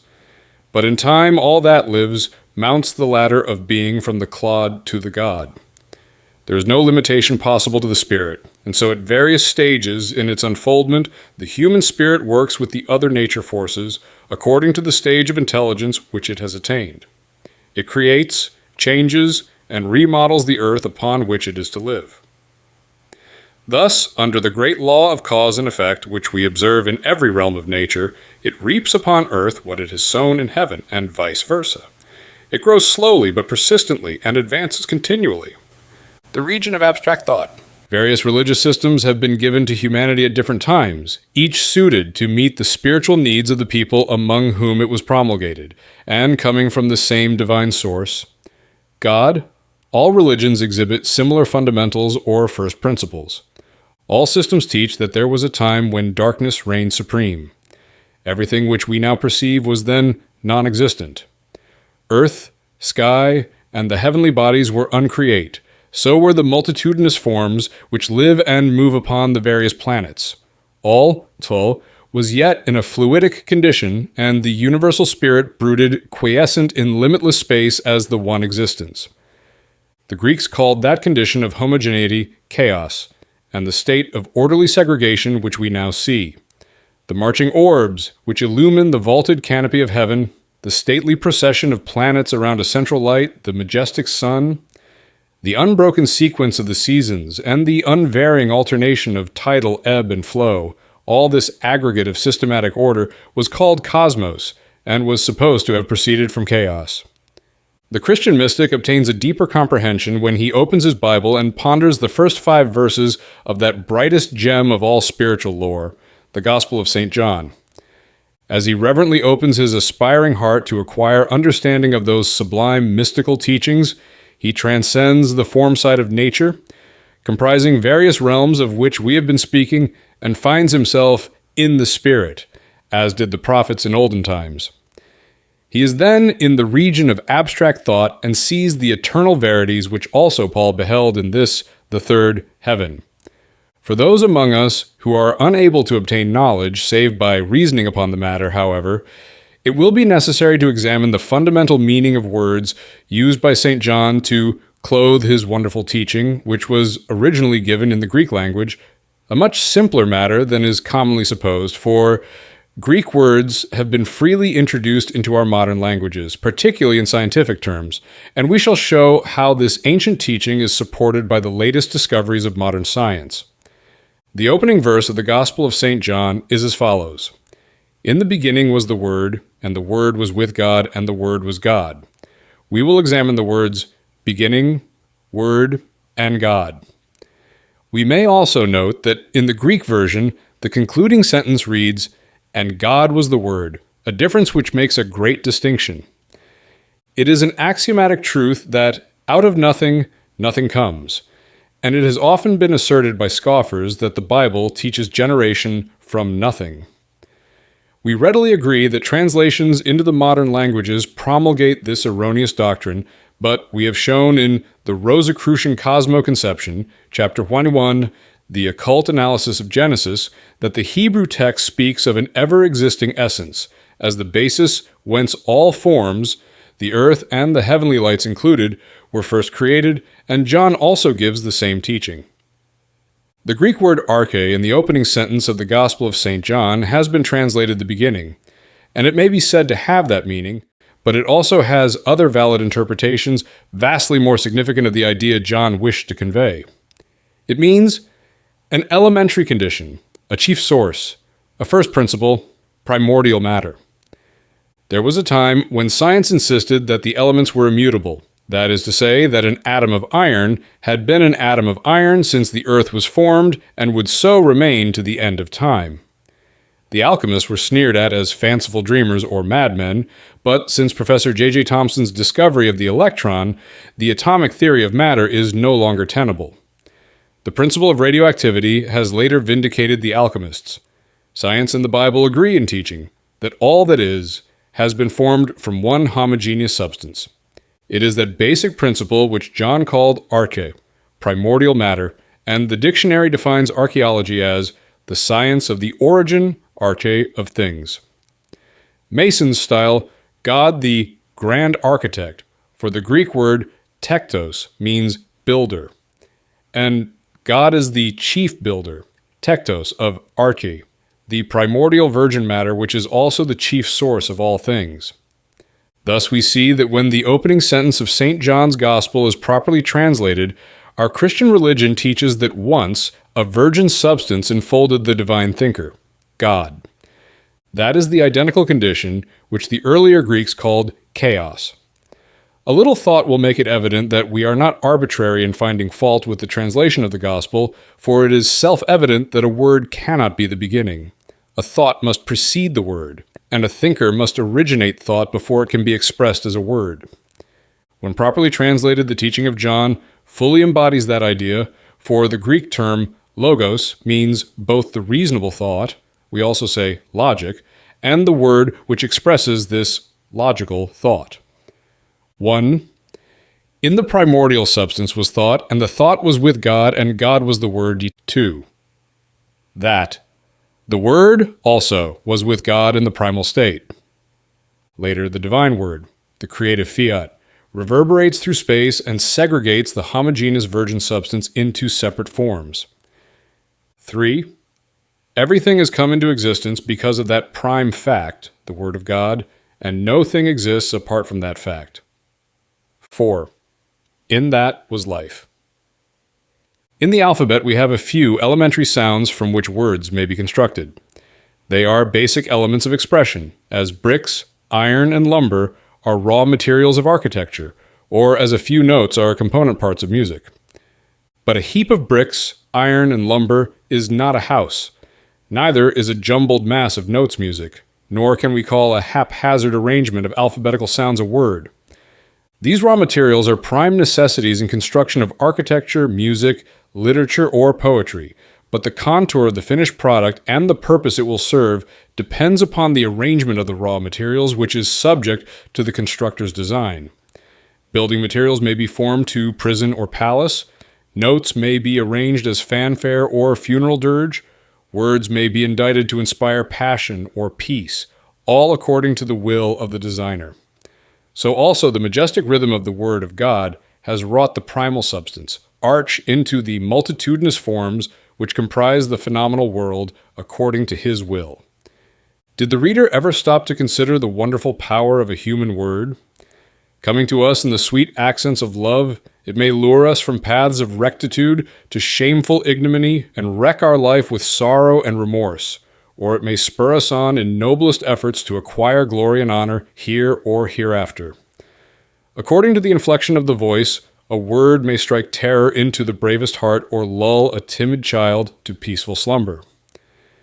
The word of an agitator may rouse the passions of a mob and impel it to awful bloodshed, as in the French Revolution, where dictatorial mandates of mob rule killed and exiled at pleasure, or the strain of Home Sweet Home, may cement the setting of a family circle beyond possibility of rupture. Right words are true and therefore free. They are never bound or fettered by time or space. They go to the farthest corners of the earth, and when the lips that spoke them first have long since mouldered in the grave, other voices take up with unwearying enthusiasm their message of life and love, as for instance the mystical "Come unto me," which has sounded from unnumbered tongues and brought oceans of balm to troubled hearts. Words of peace have been victorious, where war would have meant defeat, and no talent is more to be desired than ability to always say the right word at the auspicious time. Considering thus the immense power and potency of the human word, we may perhaps dimly apprehend the potential magnitude of the Word of God, the creative fiat, when as a mighty dynamic force it first reverberated through space and commenced to form primordial matter into worlds, as sound from a violin bow molds sand into geometrical figures. Moreover, the Word of God still sounds to sustain the marching orbs and impel them onwards in their circle paths. The creative word continues to produce forms of gradually increasing efficiency as media expressing life and consciousness. The harmonious enunciation of consecutive syllables in the divine creative word marks successive stages in evolution of the world and man. When the last syllable has been spoken and the complete word has sounded, we shall have reached perfection as human beings. Then time will be at an end, and with the last vibration of the Word of God, the worlds will be resolved into their original elements. Our life will then be hid with Christ in God. till the cosmic night. Chaos is over, and we wake to do greater things in a new heaven and a new earth. According to the general idea, chaos and cosmos are superlative antitheses of each other. Chaos being regarded as a past condition of confusion and disorder, which has long since been entirely superseded by cosmic order which now prevails. As a matter of fact, chaos is the seed ground of cosmos, the basis of all progress. For thence come all ideas which later materialize as railways, steamboats, telephones, etc.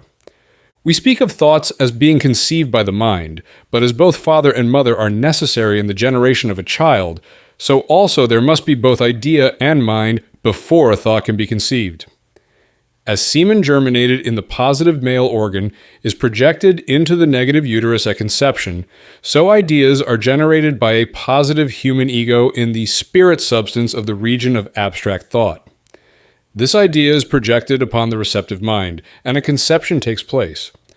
Then, as the spermatozoic nucleus draws upon the maternal body for material to shape a body appropriate to its individual expression, so does each idea clothe itself in a peculiar form of mind stuff. It is then a thought, as visible to the inner vision of composite man as a child is to its parent. Thus we see that ideas are embryonic thoughts, nuclei of spirit substance from the region of abstract thought. Improperly conceived in a diseased mind, they become vagaries and delusions, but when gestated in a sound mind and formed into rational thoughts, they are the basis of all material, moral, and PG 114 mental progress, and the closer our touch with chaos, the better will be our cosmos. For in that realm of abstract realities, truth is not obscured by matter, it is self-evident. Pilate was asked, "What is truth?" but no answer is recorded. We are incapable of cognizing truth in the abstract while we live in the phenomenal world, for the inherent nature of matter is illusion and delusion, and we are constantly making allowances and corrections whether we are conscious of the fact or not. The sunbeam, which proceeds for 90 million s of miles in a straight line, is refracted or bent as soon as it strikes our dense atmosphere, and according to the angle of its refraction, it appears to have one color or another. The straightest stick appears crooked when partly immersed in water, and the truths, which are so self-evident in the higher worlds, are likewise obscured, refracted or twisted out of all semblance under the illusory conditions of this material world. "The truth shall set you free," said Christ, and the more we turn our aspirations from material acquisitiveness and seek to lay up treasure above, the more we aim to rise, the oftener we get in the Spirit, the more readily we shall know truth and reach liberation from the fetter of flesh which binds us to a limited environment and attain to a sphere of greater usefulness. Study of philosophy and science has a tendency to further perception of truth, and as science has progressed, it has gradually receded from its erstwhile crude materialism. The day is not far off when it will be more reverently religious than the church itself. Mathematics is said to be dry, for it doesn't stir the emotions. When it is taught that the sum of the angles of a triangle is 180 degrees, the dictum is at once accepted, because its truth is self-evident and no feeling is involved in the matter. But when a doctrine such as the Immaculate Conception is promulgated and our emotions are stirred, bloody war or heated argument may result and still leave the matter in doubt. Pythagoras demanded that his pupils study mathematics because he knew the elevating effect of raising their minds above the sphere of feeling, where it is subject to delusion, and elevating it toward the region of abstract thought, which is the prime reality. In this place, we are dealing with worlds in particular, and will therefore defer comment upon the remainder of the first 5 verses of St. John's Gospel, "And life became light in man," 5, "and light shines in darkness." We have now seen that the earth is composed of 3 worlds, which interpenetrate one another so that it is perfectly true when Christ said that heaven is within you, or the translation should rather have been among you. We have also seen that of these 3 realms, 2 are subdivided. It has also been explained that each division serves a great purpose in the unfoldment of various forms of life which dwell in each of these worlds, and we may note in conclusion that the lower regions of the desire world constitute what the Catholic religion calls purgatory, a place where the evil of a past life is transmuted to good, usable by the spirit as conscience in later lives. The higher regions of the desire world are the first heaven where all the good a man has done is assimilated by the spirit as soul power. The region of concrete thought is the second heaven, where, as already said, the spirit prepares its future environment on earth, and the region of abstract thought is the third heaven. But, as Paul said, it is scarcely lawful to speak about that. Some will ask, is there then no hell? No.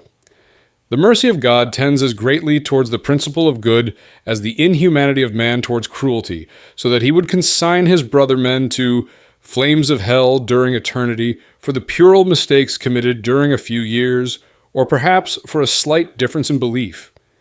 The writer has heard of a minister who wished to impress his flock with the reality of an eternity of hell flames, and to demonstrate the fallacy of a heretical notion entertained by some of his parishioners, that when sinners come to hell they burn to ashes, and that is the end.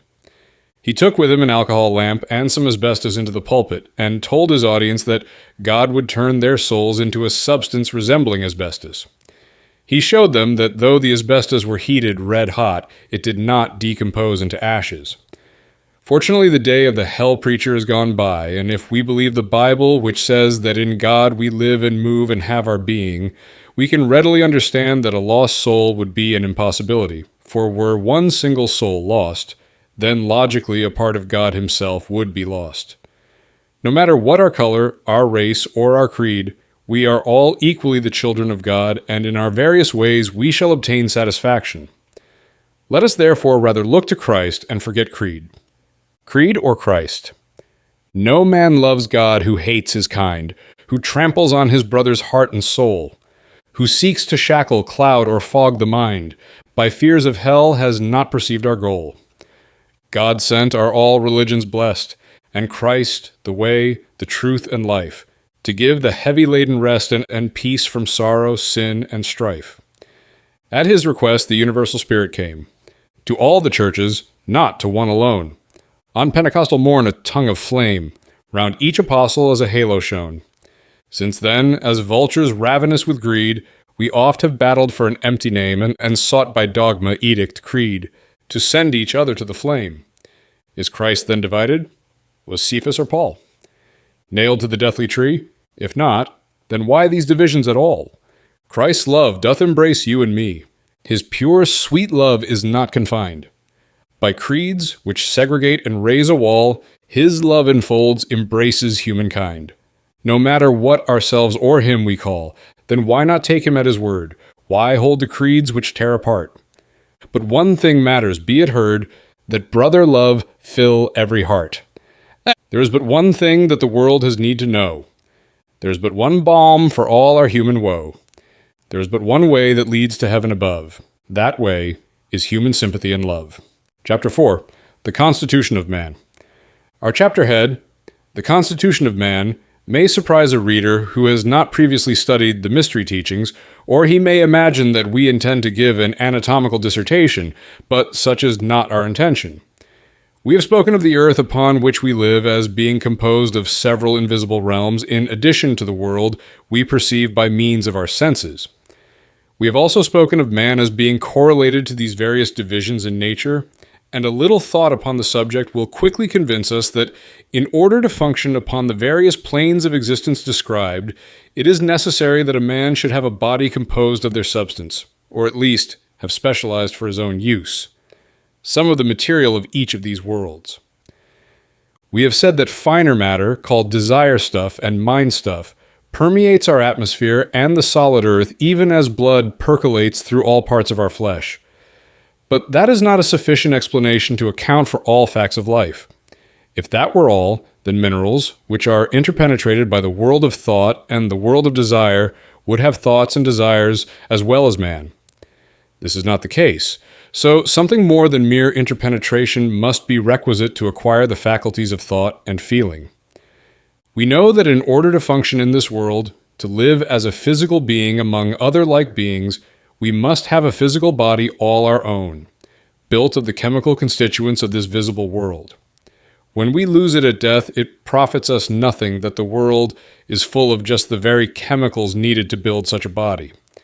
We cannot then specialize them, and therefore we are invisible to all others.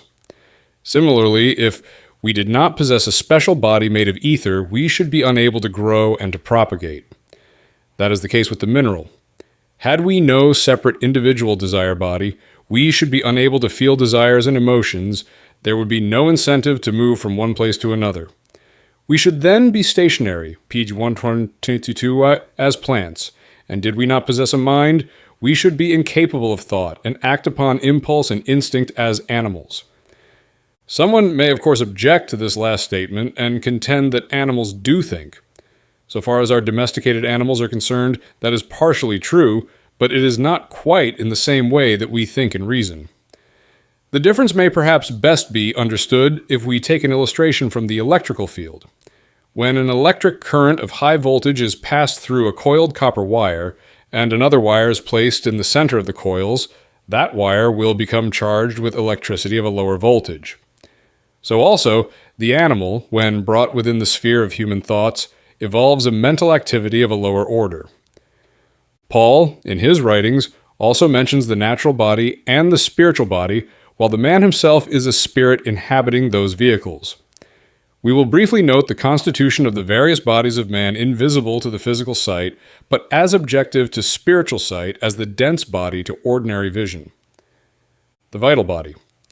That body of ours which is composed of ether is called the vital body in Western mystery schools, for, as we have already seen, ether is the avenue of ingress for vital force from the sun and the field of agencies in nature which promote such vital activities as assimilation, growth, and propagation. This vehicle is an exact counterpart of our visible body, molecule for molecule and organ for organ, with one exception, which we shall note later. But it is slightly larger, extending about 1 1/2 inches beyond the periphery of our dense vehicle. The spleen is the entrance gate of forces which vitalize the body. In the etheric counterpart of that organ, solar energy is transmuted to vital fluid of a pale rose color. From thence, it spreads all over the nervous system, and after having been used in the body, it radiates in streams, much as bristles protrude from a porcupine. The rays of the sun are transmitted either directly or reflected by way of the planets and the moon. The rays directly from the sun give spiritual illumination. The rays received by way of the planets produce intelligence, morality, and soul growth. But the rays reflected by way of the moon make for physical growth, as seen in the case of plants which grow differently when planted in the light of the moon from what is the case when they are planted when the moon is dark. There is also a difference in plants sown when the moon is in barren and fruitful signs of the zodiac. The solar ray is absorbed by the human spirit, which has its seat in the center of the forehead. The stellar ray is absorbed by the brain and spinal cord, and the lunar ray enters our system through the spleen. The solar, stellar, and lunar rays are three-colored, and in the lunar ray, which supplies our vital force, the blue beam is the life of the Father, which causes germination. The yellow beam is the life of the Son, which is the active principle in nutrition and growth, and the red beam is the life of the Holy Spirit, which stimulates to action, dissipating the energy stored by the yellow force. This principle is particularly active in generation. The various kingdoms absorb this life force differently according to their constitution. Animals have only 28 pairs of spinal nerves. They are keyed to the lunar month of 28 days and therefore dependent upon a group spirit for an infusion of stellar rays necessary to produce consciousness. They are altogether incapable of absorbing the direct ray of the sun. Man is in a transition stage. He has 31 pairs of spinal nerves which keys him to the solar month, but the nerves in the so-called cauda equina, literally horsetail, so at the end of our spinal cord, are still too undeveloped to act as avenues for the spiritual ray of the sun. In proportion as we draw our creative force upward by spiritual thought, we develop these nerves and awaken dormant faculties of the spirit. But it is dangerous to attempt that development except under guidance of a qualified teacher, and the reader is earnestly warned not to use any method published in books or sold, for their practice usually leads to dementia. The safe method is never sold for money or any earthly consideration, however large or small. It is always freely given as a reward of merit. Ask, and ye shall receive, seek, and ye shall find, knock, and it shall be opened, said the Christ. If our life is a prayer for illumination, the search will not be uncertain, nor the knock without response. When solar energy has been transmuted in the spleen, it traverses the whole nervous system of the body, glowing with a most beautiful color of a delicate rosy hue. It answers the same purpose as electricity in a telegraph system. We may string wires between cities, erect telegraph stations, install receivers and transmitters. We may even have operators ready at the keys, but until electric fluid is turned into our wires, the telegraph keys will refuse to click. So also in the body, the human spirit is operator, and from the central station of the brain, nerves ramify, go through the whole body to all the different muscles. When this vitalizing fluid of which we are speaking traverses the nervous system, the ego may send his commands to the muscles and cause them to move, but if the vital fluid for any reason does not flow into a certain part of the body, such as an arm or a limb, then the spirit is powerless to move that part of the body, and we say that it is paralyzed. When we are in health, we specialize solar energy in such great quantities that we cannot use it all in the body, and therefore it radiates through the pores of our skin in straight streams and serves a similar purpose as an exhaust fan. That machine drives the foul air out of a room or building and keeps the atmosphere within pure and sweet. The excessive vital force which radiates from the body drives out poisonous gases, deleterious microbes, and effete matter, thus tending to preserve a healthy condition. It also prevents armies of disease germs, which swarm about in the atmosphere, from entering, upon the same principle that a fly cannot wing its way into a building through the exhaust fan. Thus, it serves a most beneficent purpose even after it has been utilized in our body and is returning to the free state. It is a curious and most astounding sight when one first observes how, from exposed parts of the body, such as hands and face, there suddenly commences to flow a stream of stars, cubes, pyramids, and a variety of other geometrical forms. The writer has more than once rubbed his eyes when he first perceived the phenomenon, for it seemed that he must be suffering from hallucinations. The forms observed are chemical atoms, however, which have served their purpose in the body and are expelled through the pores. When one has eaten a meal, vital fluid is consumed by the body in great quantities, for it is the cement whereby nature's forces build our food into the body. Therefore, the radiations are weakest during the period of digestion. If the meal has been heavy, the outflow is very perceptibly diminished and does not then cleanse our body as thoroughly as when the food has been digested, nor is it as potent in keeping out inimical germs. Therefore, one is most liable to catch cold or other disease by overeating, a fault which should be avoided by all who wish to keep in good health. During ill health, the vital body specializes but little solar energy.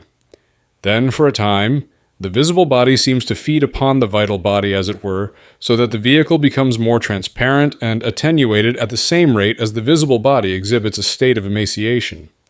The cleansing odic radiations are almost entirely absent during sickness, therefore complications set in so easily.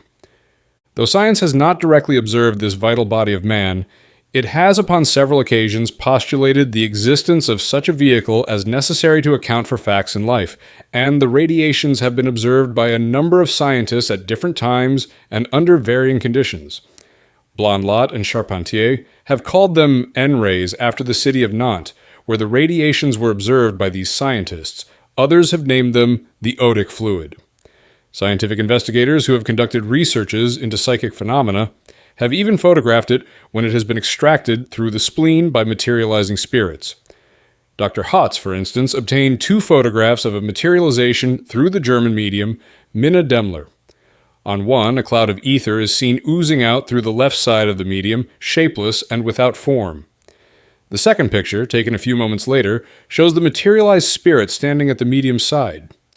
Other photographs obtained by scientists from the Italian medium Eusapio Palladino show a luminous cloud overhanging her left side.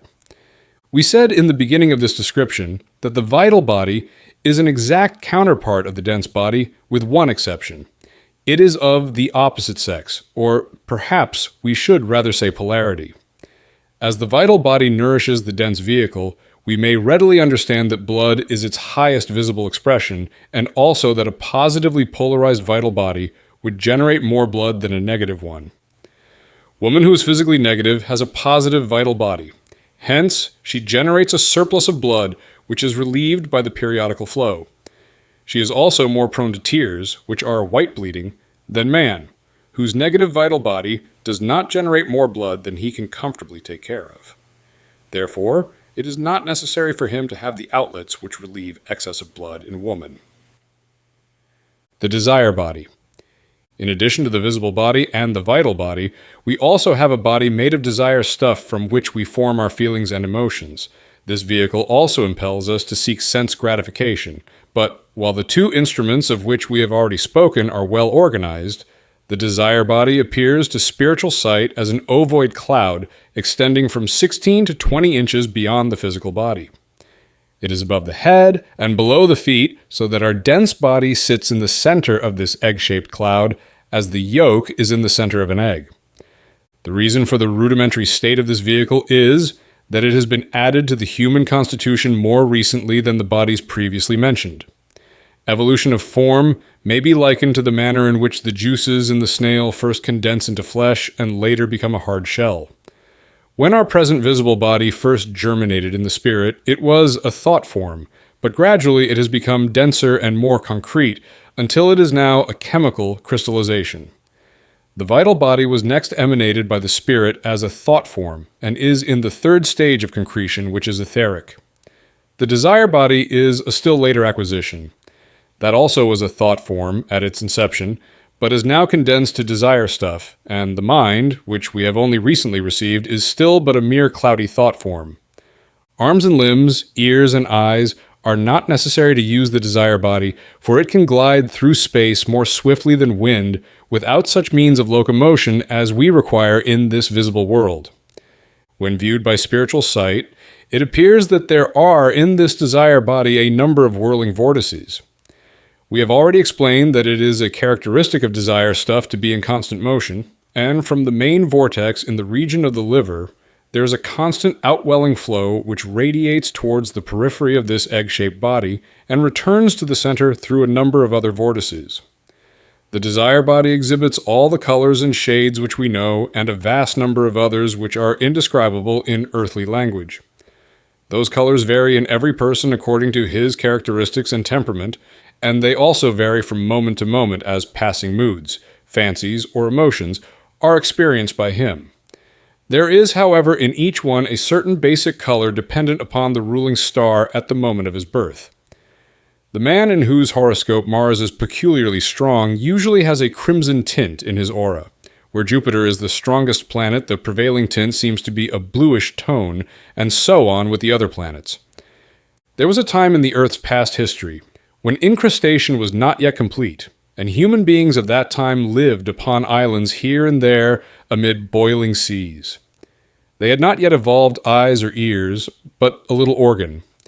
The pineal gland, which anatomists have called the third eye, protruded through the back of the head and was a localized organ of feeling, which warned the man when he came too near a volcanic crater and thus enabled him to escape destruction. Since then, the cerebral hemispheres have covered the pineal gland, and instead of a single organ of feeling, the whole body inside and out is sensitive to impacts, which of course is a much higher state of development.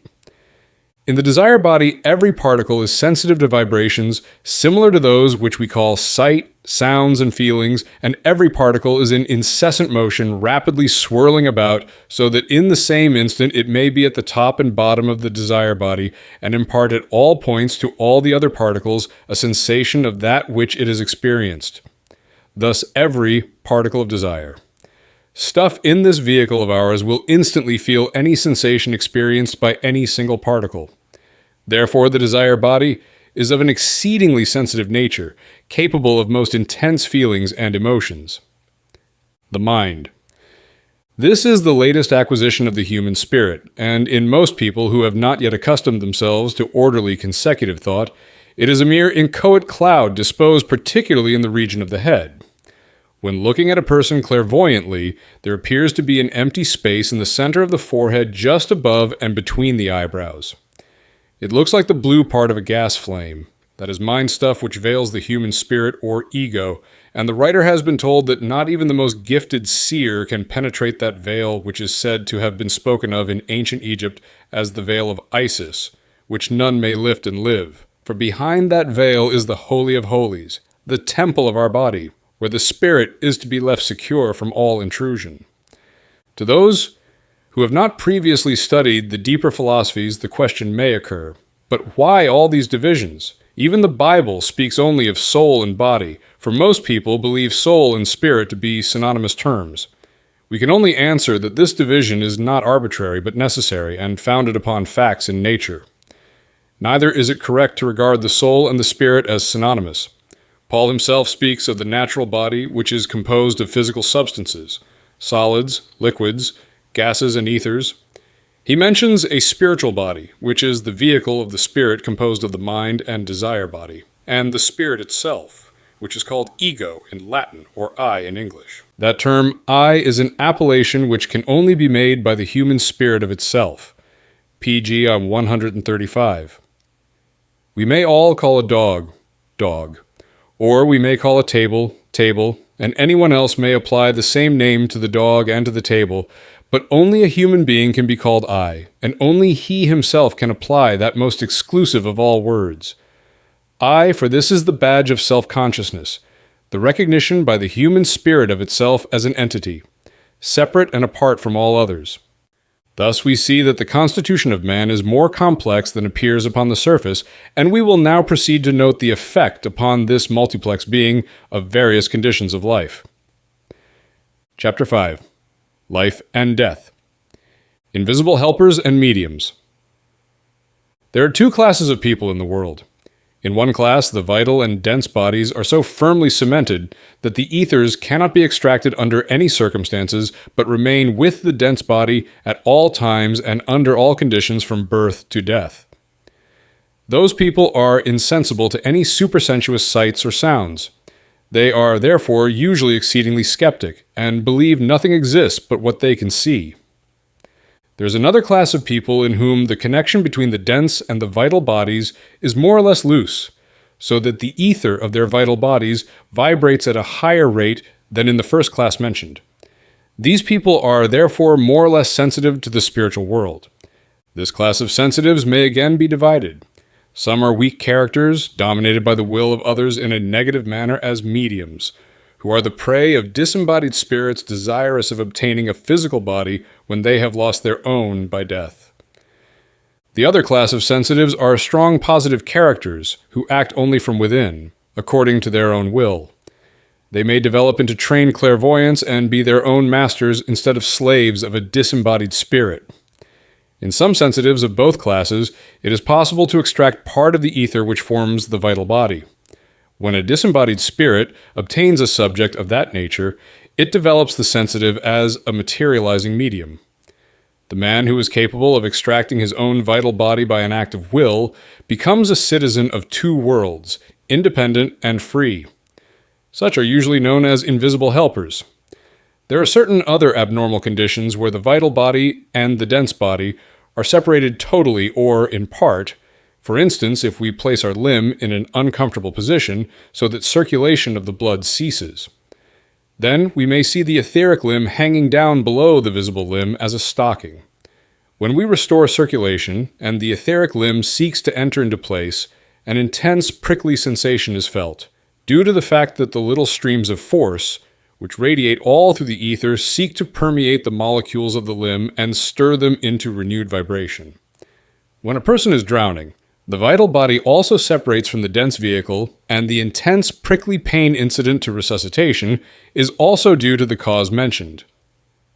While we are awake and going about our work in the physical world, the desire body and mind both permeate the dense and the vital bodies, and there is a constant war between the desire nature and the vital body. The vital body is continually engaged in building up the human organism, while the impulses of the desire body tend to tire and to break down tissue. Gradually, in the course of the day, the vital body loses ground before the onslaughts of the desire. Body, poisons of decay slowly accumulate, and the flow of vital fluid becomes more and more sluggish until at length it is incapable of moving the muscles. The body then feels heavy and drowsy. At last the vital body collapses, as it were. The little streams of force which permeate each atom seem to shrivel up, and the ego is forced to abandon its body to the restorative powers of sleep. When a building has become dilapidated and is to be restored and put in thorough repair, the tenants must move out to let the workmen have a free field. So also, when the building of a spirit has become unfit for further use, it must withdraw therefrom. As the desire body caused the damage, it is a logical conclusion that that also must be removed. Every night when our body has become tired, the higher vehicles are withdrawn, only the dense and vital bodies are left upon the bed. Then the process of restoration commences and lasts for a longer or a shorter time according to circumstances. At times, however, the grip of the desire body upon our denser vehicles is so strong that it refuses to let go. When it has become so interested in the proceedings of the day, it continues to ruminate over them after the collapse of the physical body, and is perhaps only half extracted from that vehicle. Then it may transmit sights and sounds of the desire world to the brain. But as the connections are necessarily askew under such conditions, the most confused dreams result. Furthermore, as the desire body compels motion, the body is very apt to toss about when the desire body is not fully extracted. Hence, the restless sleep, which usually accompanies dreams of a confused nature. There are times, of course, when dreams are prophetic and come true, but such dreams result only after complete extraction of the desire body, under circumstances where the spirit has seen some danger perhaps, which may befall, and then impresses the fact upon the brain at the moment of awakening. It also happens that the spirit goes upon a soul flight and omits to perform its part of the work of restoration. Then the body will not be fit to re-enter in the morning, so it sleeps on. The spirit may thus roam afield for a number of days or even weeks, before it again enters its physical body and assumes the normal routine of alternating waking and sleep. This condition is called trance, and the spirit may remember upon its return what it has seen and heard in the superphysical realm, or it may have forgotten, according to the stage of its development and the depth of the trance condition. When the trance is very light, the spirit is usually present in the room where its body lies all the time, and upon its return to the body, it will be able to recount to relatives all they said and did while its body lay unconscious. Where the trance is deeper, the returning spirit will usually be unconscious of what happened around its body, but may recount experiences from the invisible world. A few years ago, a little girl by the name of Florence Bennett in Kankakee, Illinois, fell into such a trance. She returned to the body every few days, but stayed within only a few hours each time, and the whole trance lasted 3 weeks, more or less. During the returns to her body, she told relatives that in her absence she seemed to be in a place inhabited by all the people who died. But she stated that none of them spoke about dying, and no one among them seemed to realize that they were dead. Among those she had seen was a locomotive engineer who had been accidentally killed. His body was mangled in the accident which caused death. The little girl perceived him there walking about minus arms, and with lesions upon his head, all of which is in line with facts usually seen by mystic investigators. Persons who have been hurt in accidents go about thus until they learn that a mere wish to have their body made whole will supply a new arm or limb. For desire stuff is most quickly and readily molded by thought. Death.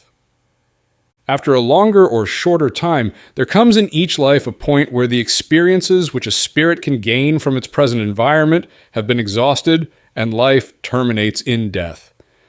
Death may be sudden and seemingly unexpected, as for instance by earthquake, upon the battlefield, or by accident, as we call it. But in reality, death is never accidental or unforeseen by higher powers.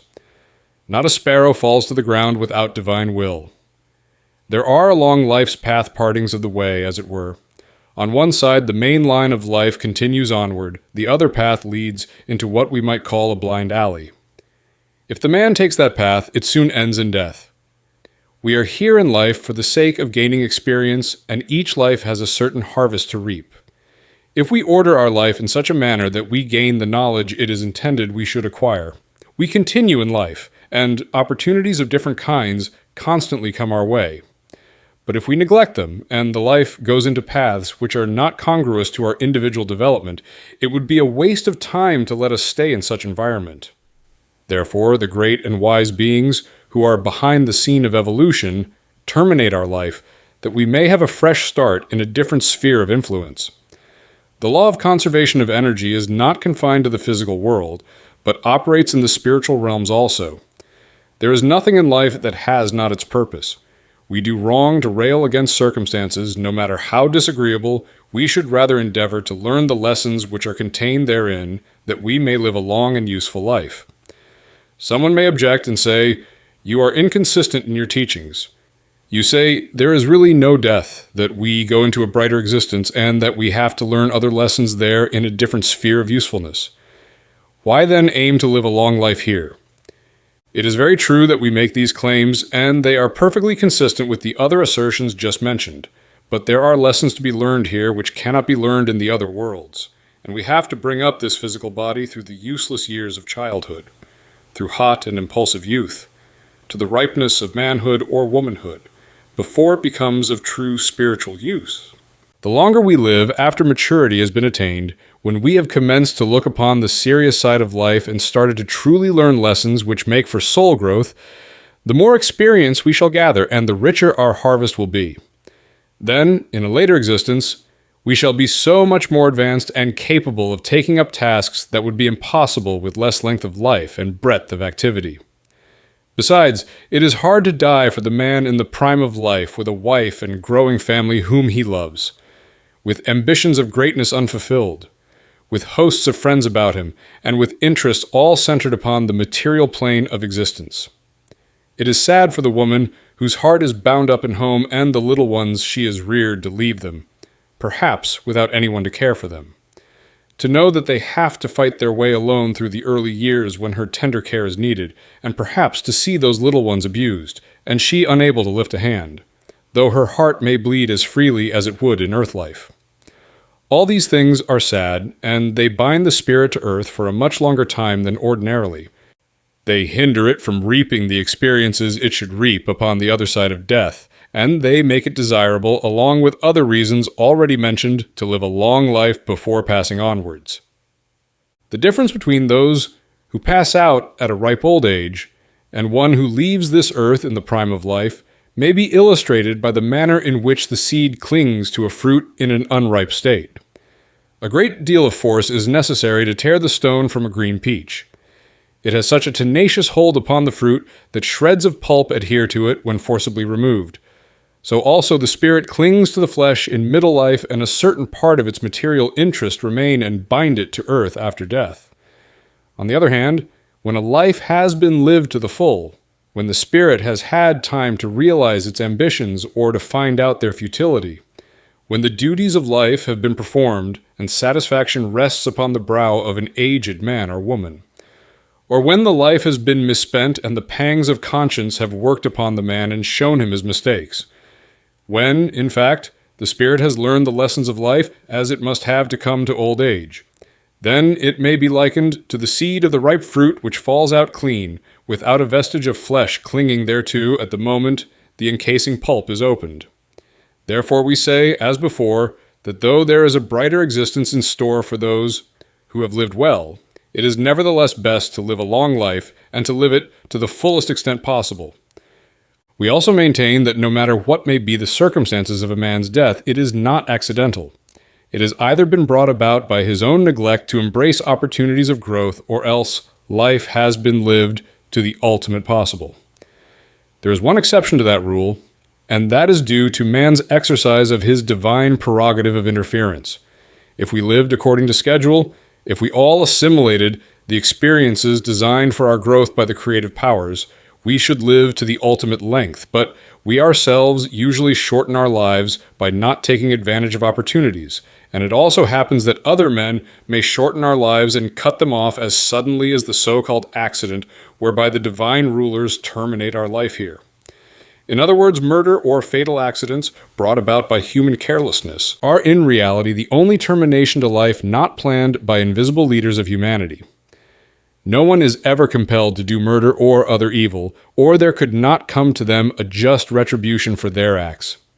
The Christ said that evil must come, but woe unto him by whom it cometh, and to harmonize that with the law of divine justice. As a man soweth, so shall he also reap. There must at least be absolute free will in respect to evil acts. As a man soweth, so shall he also reap.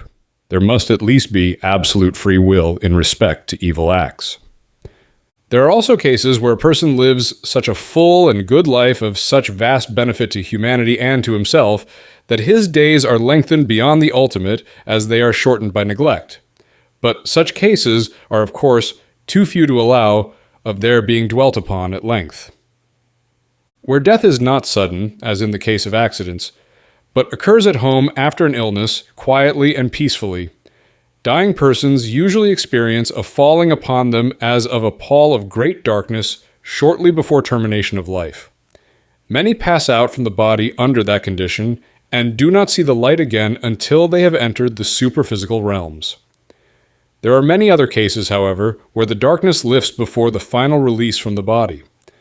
Then the dying person views both worlds at once, and is cognizant of the presence of both dead and living friends.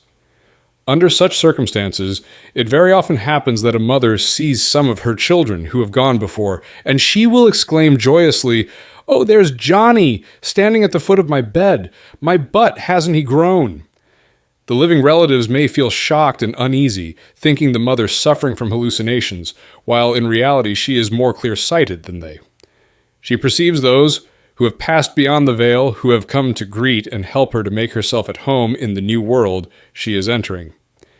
Each human being is an individual, separate and apart from all others, and as experiences in the life of each differ from those of all others in the interval from the cradle to the grave, so we may also reasonably infer that the experiences of each spirit vary from those of every other spirit when it passes through the gates of birth and death. We print what purports to be a spirit message communicated by the late Professor James of Harvard at the Boston Spirit Temple, and in which he describes sensations which he felt when passing through the gate of death. We do not vouch for its authenticity, as we have not investigated the matter personally. Professor James had promised to communicate after death with his friends in this life, and the whole world of psychic research was and still is on watch for a word from him. Several mediums have claimed that Professor James has communicated through them, but the most remarkable are those given through the Boston Spirit Temple as follows. "And this is death, only to fall asleep, only to awaken in the morning and to know that all is well. I am not dead, only arisen. I only know that I experienced a great shock through my entire system, as if some mighty bond had been rent asunder. For a moment I was dazed and lost consciousness. When I awakened, I found myself standing beside the old body which had served me faithfully and well. To say that I was surprised would only inadequately express the sensation that thrilled my very being, and I realized that some wonderful change had taken place. Suddenly I became conscious that my body was surrounded by many of my friends, and an uncontrollable desire took possession of me to speak and touch them that they might know that I still lived. Drawing a little nearer to that which was so like and yet unlike myself, I stretched forth my hand and touched them, but they heeded me not. Then it was that the full significance of the great change that had taken place flashed upon my newly awakened senses. Then it was that I realized that an impenetrable barrier separated me from my loved ones on earth, and that this great change which had taken place was indeed death. A sense of weariness and longing for rest took possession of me. I seemed to be transported through space, and I lost consciousness, to awaken in a land so different and yet so similar to the one which I had lately left. It was not possible for me to describe my sensations when I again regained consciousness and realized that, though dead, I was still alive. When I first became conscious of my new environment, I was resting in a beautiful grove and was realizing, as never before, what it was to be at peace with myself and all the world. I know that only with the greatest difficulty shall I be enabled to express to you my sensations when I fully realized that I had awakened to a new life. All was still. No sound broke the silence. Darkness had surrounded me. In fact, I seemed to be enveloped in a heavy mist, beyond which my gaze could not penetrate. Soon in the distance I discerned a faint glimmer of light which slowly approached me, and then, to my wonder and joy, I beheld the face of her who had been my guiding star in the early days of my earth life. One of the saddest sights witnessed by the seer at a deathbed is the tortures to which we often subject our dying friends on account of ignorance of how to care for them in that condition. We have a science of birth, obstetricians who have been trained for years in their profession and have developed a wonderful skill, assist the little stranger into this world. We have also trained nurses attendant upon mother and child. The ingenuity of brilliant minds is focused upon the problem of how to make maternity easier. Neither pains nor money are spared in these beneficent efforts for one whom we have never seen, but when the friend of a lifetime, the man who has served his kind well and nobly in profession, state, or church, is to leave the scene of his labors for a new field of activity.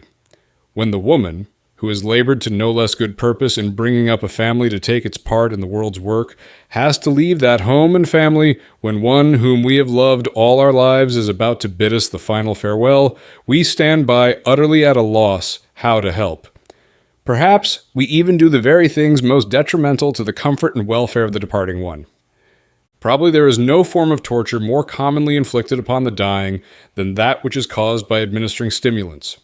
Such potions have the effect of drawing a departing spirit into its body with the force of a catapult, to remain and to suffer for some time longer. Investigators of conditions beyond have heard many complaints of such treatment. When it is seen that death must inevitably ensue, let not selfish desire to keep a departing spirit a little longer prompt us to inflict such tortures upon it. The death chamber should be a place of the utmost quiet, a place of peace and of prayer, for at that time, and for 3½ days after the last breath, the spirit is passing through a Gethsemane, and needs all the assistance that can be given. The value of the life that has just been passed depends greatly upon conditions which then prevail about the body. Yes, even the conditions of its future life are influenced by our attitude during that time, so that if ever we were our brother's keeper in life, we are 1,000 times more so at death. Post-mortem examinations, embalming, and cremation during the period mentioned not only disturb the passing spirit mentally, but are productive of a certain amount of pain, for there is still a slight connection with the discarded vehicle. If sanitary laws require us to prevent decomposition while thus keeping the body for cremation, it may be packed in ice till the 3½ days have passed. After that time, the spirit will not suffer, no matter what happens to the body. The panorama of a past life.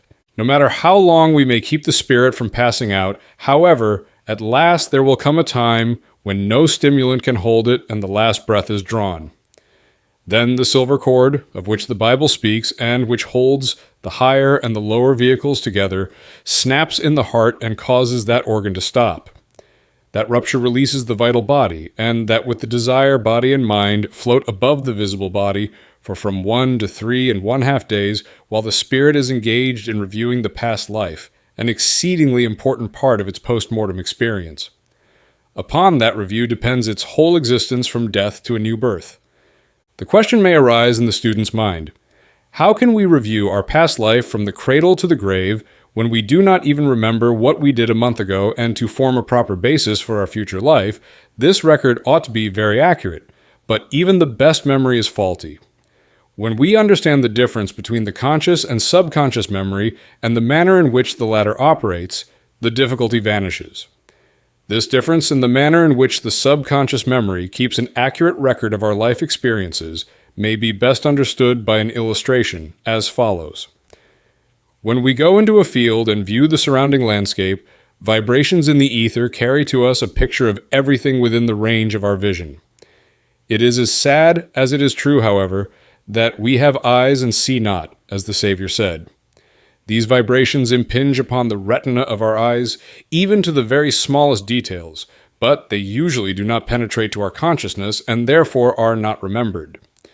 Even the most powerful impressions fade in course of time, so that we cannot call them back at will when they are stored in our conscious memory.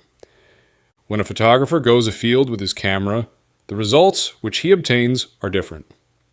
The ether vibrations emanating from all things upon which his camera is focused transmit to the sensitive plate an impression of the landscape true to the minutest detail, and, mark this well, this true and accurate picture is in no wise dependent upon whether the photographer is observant or not.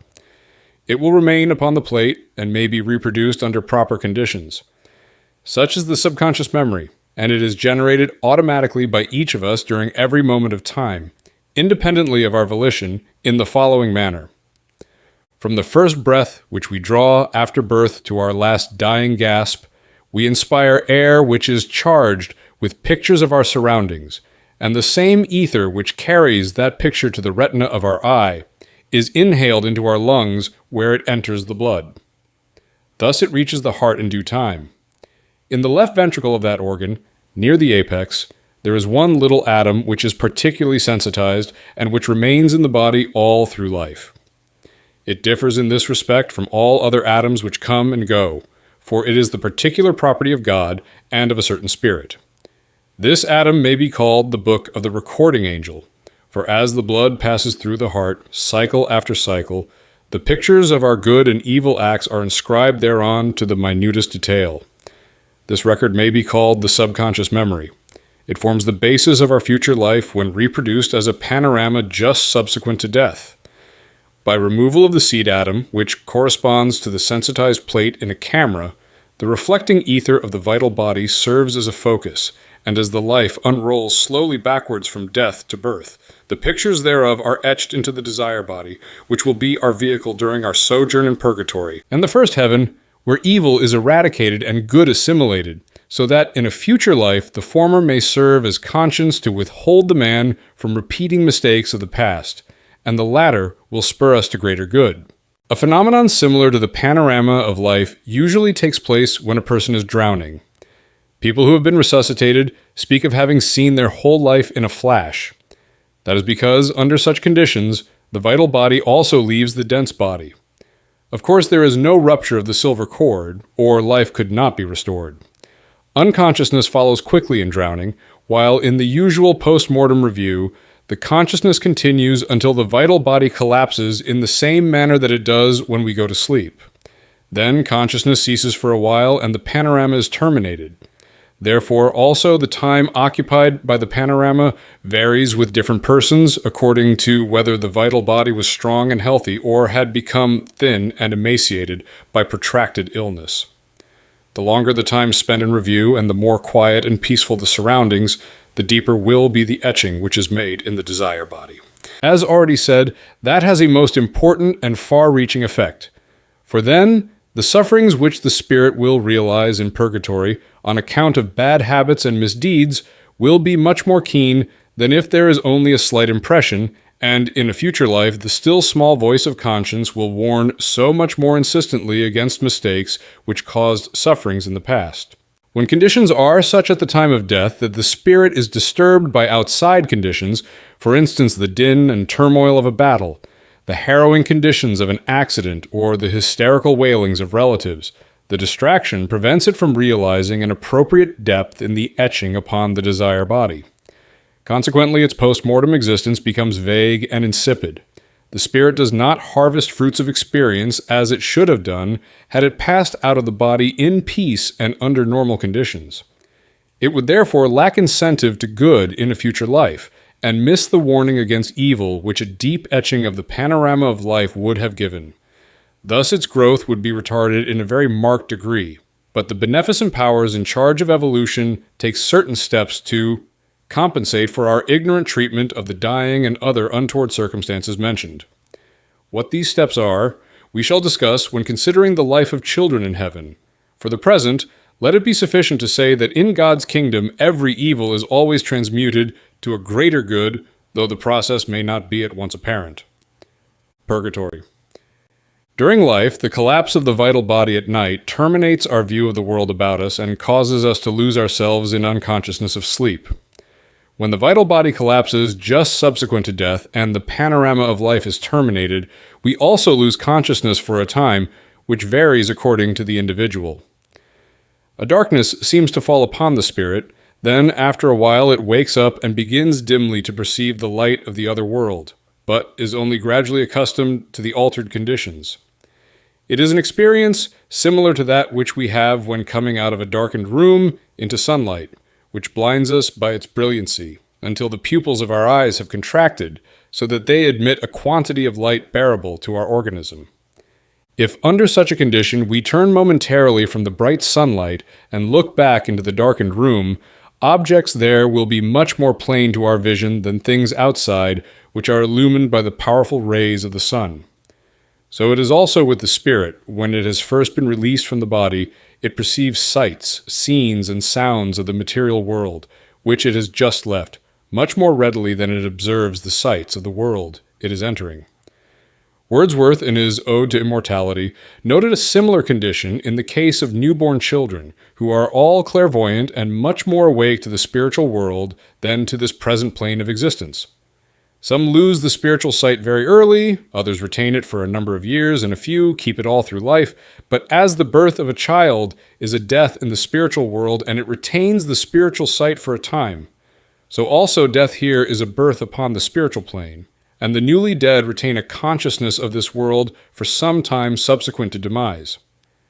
When one awakes in the desire world after having passed through aforementioned experiences, the general feeling seems to be one of relief from a heavy burden. A feeling perhaps akin to that of a diver encased in a heavy rubber suit, a weighty brass helmet upon his head, leaden soles under his feet, and heavy weights of lead upon his breast and back, confined in his operations on the bottom of the ocean by a short length of air tube and able only to move clumsily with difficulty. When, after the day's work, such a man is hauled to the surface and divests himself of his heavy garments, and he moves about with the facility we enjoy here, he must surely experience a feeling of great relief.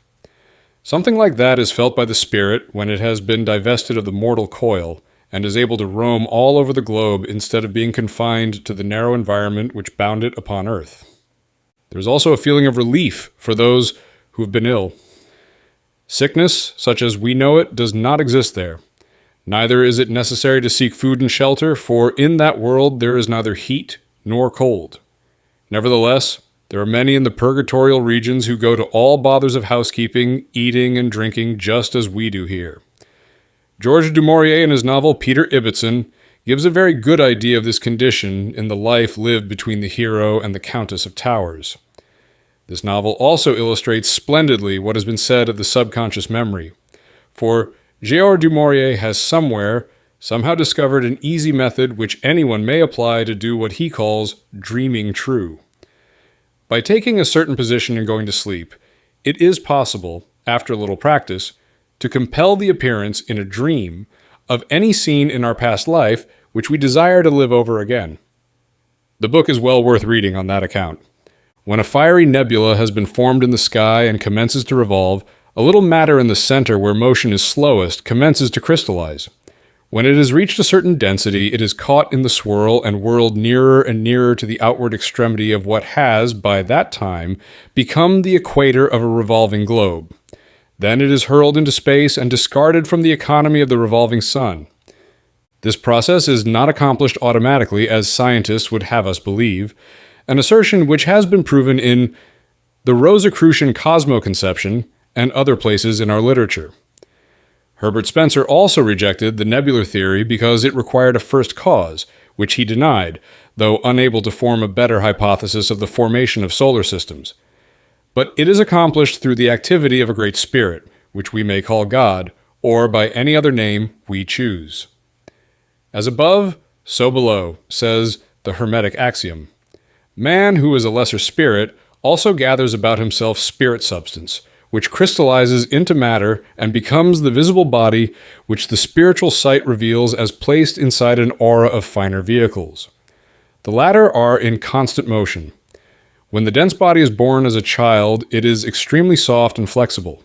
Childhood, youth, maturity, and old age are but so many different stages of crystallization, which goes on until at last a point is reached where the spirit can no longer move the hardened body, and it is thrown out from the spirit as the planet is expelled from the sun. That is death, the commencement of a disrobing process which continues in purgatory.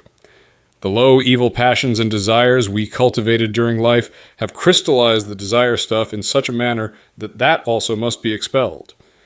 Thus the spirit is purged of evil under the same law that a sun is purged of the matter which later forms a planet. If the life lived has been a reasonably decent one, the process of purgation will not be very strenuous, nor will the evil desires thus expurgated persist for a long time after having been freed, but they quickly disintegrate. If, on the other hand, an extremely vile life has been led, the part of the expurgated desire nature may persist even to the time when the spirit returns to a new birth for further experience. It will then be attracted to him and haunt him as a demon, inciting him to evil deeds which he himself abhors.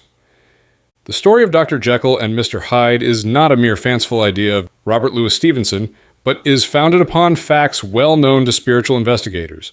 Such cases are extremes, of course, but they are nevertheless possible, and we have, unfortunately, laws which convert such possibilities to probabilities in the case of a certain class of so-called criminals. We refer to laws which decree capital punishment as penalty of murder. When a man is dangerous, he should of course be restrained. But even apart from the question of the moral right of a community to take the life of anyone, which we deny, society by its very act of retaliatory murder defeats the very end it would serve. For if the vicious murderer is restrained under whatever discipline is necessary in a prison for a number of years until his natural death, he will have forgotten his bitterness against his victim and against society, and when he stands as a free spirit in the desire world, he may even by prayer have obtained forgiveness and have become a good Christian. He will then go on his way rejoicing, and will in the future life seek to help those whom he hurt here. When society retaliates and puts him to a violent death shortly after he has committed the crime, he is most likely to feel himself as having been greatly injured and not without cause. Then such a character will usually seek to get even, as he calls it. He will go about for a long time inciting others to commit murder and other crimes. Then we have an epidemic of murders in a community, a condition not infrequent. The regicide in Servia shocked the Western world by wiping out an entire royal house in a most shockingly bloody manner, and the Minister of the Interior was one of the chief conspirators. Later, he wrote his memoirs, and therein he writes that whenever the conspirators had tried to win anyone as a recruit, they always succeeded when they burned incense. He did not know why, but simply mentioned it as a curious coincidence. To the mystic investigator, the matter is perfectly clear. We have shown the necessity of having a vehicle made of the materials of any world wherein we wish to function. We usually obtain a physical vehicle by going through the womb, or perhaps in a few special cases from a particularly good materializing medium. But where it is only necessary to work upon the brain and influence someone else to act, we need but a vehicle made of such ether as may be obtained from fumes of many different substances. Each kind attracts different classes of spirits, and there is no doubt that the incense burned at meetings where the conspirators were successful was of a low and sensual order and attracted spirits who had a grudge against humanity in general and the king of Servia in particular. These malcontents were unable to injure the king himself, but used a subtle influence which helped the conspirators in their work.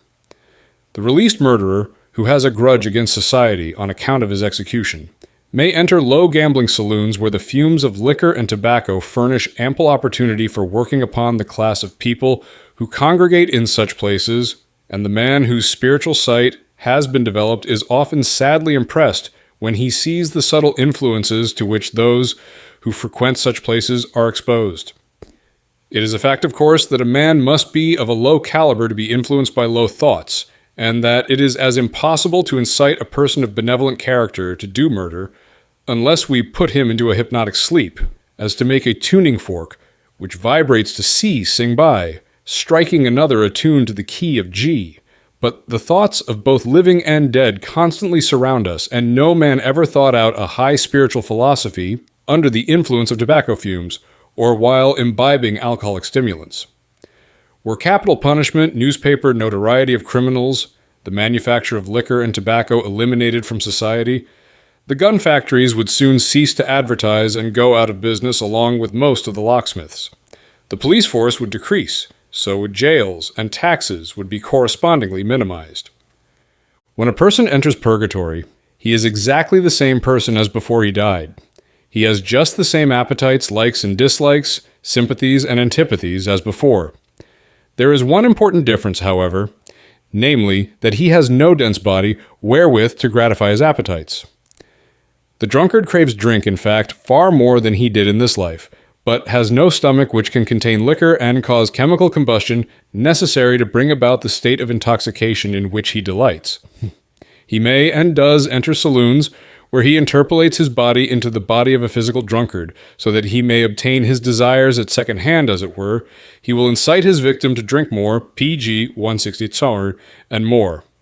Yet there is no true satisfaction. He sees the full glass upon the counter, but his spirit hand is unable to lift it. He suffers tortures of Tantalus until in time he realizes the impossibility of gratifying his base desire. Then he is free to go on so far as that vice is concerned. He has been purged from that evil without intervention of an angry deity or a conventional devil with hell's flames and pitchfork to administer punishment. But under the immutable law that as we sow, so shall we reap, he has suffered exactly according to his vice. If his craving for drink was of a mild nature, he would scarcely miss the liquor, which he cannot there obtain. If his desires were strong and he simply lived for drink, he would suffer veritable tortures of hell without need of actual flames. Thus, the pain experienced in eradication of his vice would be exactly commensurate with the energy he had expended upon contracting the habit, as the force, wherewith a falling stone strikes the earth, is proportionate to the energy expended in hurling it upwards into the air. Yet it is not the aim of God to get even. Love is higher than law, and in his wonderful mercy and solicitude for our welfare, he has opened the way of repentance and reform, whereby we may obtain forgiveness of sin as taught by the Lord of love, the Christ. Not indeed contrary to law, for his laws are immutable, but by application of a higher law, whereby we accomplish here that which would otherwise be delayed until death had forced the day of reckoning. The method is as follows. In our explanation concerning the subconscious memory, we noted that a record of every act, thought, and word is transmitted by air and ether into our lungs, thence to the blood, and finally inscribed upon the tablet of the heart, a certain little cedatom, which is thus the book of recording angels. It was later explained how this panorama of life is etched into the desire body and forms the basis of retribution after death. When we have committed a wrong, and our conscience accuses us in consequence, and this accusation is productive of sincere repentance accompanied by reform, the picture of that wrong act will gradually fade from the record of our life, so that when we pass out at death it will not stand accusingly against us. We noted that the panorama of life unwinds backwards just after death. Later, in the purgatorial life, it again passes before the spiritual vision of the man, who then experiences the exact feeling of those whom he has wronged. He seems to lose his own identity for the time being, and assumes the condition of his one-time victim. He experiences all the mental and physical suffering himself which he inflicted upon others. Thus he learns to be merciful instead of cruel, and to do right instead of wrong in a future life. But if he awakens to a thorough realization of a wrong previous to his death, then, as said, the feeling of sorrow for his victim and the restitution or redress which he gives of his own free will make the suffering after death unnecessary, hence, his sin is forgiven. The Rosicrucian mystery teaching gives a scientific method whereby an aspirant to higher life may purge himself continually and thus be able to entirely avoid existence in purgatory. Each night after retiring, the pupil reviews his life during the past day in reverse order. He starts to visualize as clearly as possible the scene which took place just before retiring. He then endeavors to impartially view his actions in that scene, examining them to see whether he did right or wrong. If the latter, he endeavors to feel and realize as vividly as possible that wrong. For instance, if he spoke harshly to someone, and upon later consideration finds it was not merited, he will endeavor to feel exactly as that one felt whom he wronged, and at the very earliest opportunity to apologize for the hasty expression. Then he will call up the next scene in backward succession, which may perhaps be the supper table. In respect of that scene, he will examine himself as to whether he ate to live, sparingly, and of foods prepared without suffering to other creatures of God, such as flesh foods that cannot be obtained without taking life. If he finds that he allowed his appetite to run away with him, and that he ate gluttonously, he will endeavor to overcome these habits, for to live a clean life, we must have a clean body, and no one can live to his highest possibilities while making his stomach a graveyard for the decaying corpses of murdered animals. In this respect, there occurs to the writer a little poem by Ella Wheeler Wilcox. I am the voice of the voiceless, through me the dumb shall speak, till a deaf world's ear shall be made to hear the wrongs of the wordless weak? The same force formed the sparrow, that fashioned man the king, the god of the whole, gave a spark of soul to furred and feathered thing. And I am my brother's keeper, and I will fight his fight and speak the word, for beast and bird, till the world shall set things right. Thus the pupil will continue to review each scene in reverse order from night till morning, and to feel really sorry for whatever he has done amiss. He will not neglect to feel glad either when he comes to a scene where he has done well, and the more intensely he can feel, the more thoroughly he will eradicate the record upon the tablet of the heart and sharpen his conscience, so that as time goes on from year to year he will find less cause for blame and enhance his soul power enormously. Thus he will grow in a measure impossible by any less systematic method, and there will be no necessity for his stay in purgatory after death. This evening, exercise and another for the morning, if persistently performed day by day, will in time awaken the spiritual vision as they improve life. This matter has, however, been so thoroughly treated in number 11 of the lecture series, Spiritual Sight and Insight, its safe culture and control, that it is unnecessary to dwell upon the matter further in this place. The first heaven. In the first heaven, which is located in the higher regions of the desire world, the panorama of life again unrolls and reveals every scene where we aim to help or benefit others.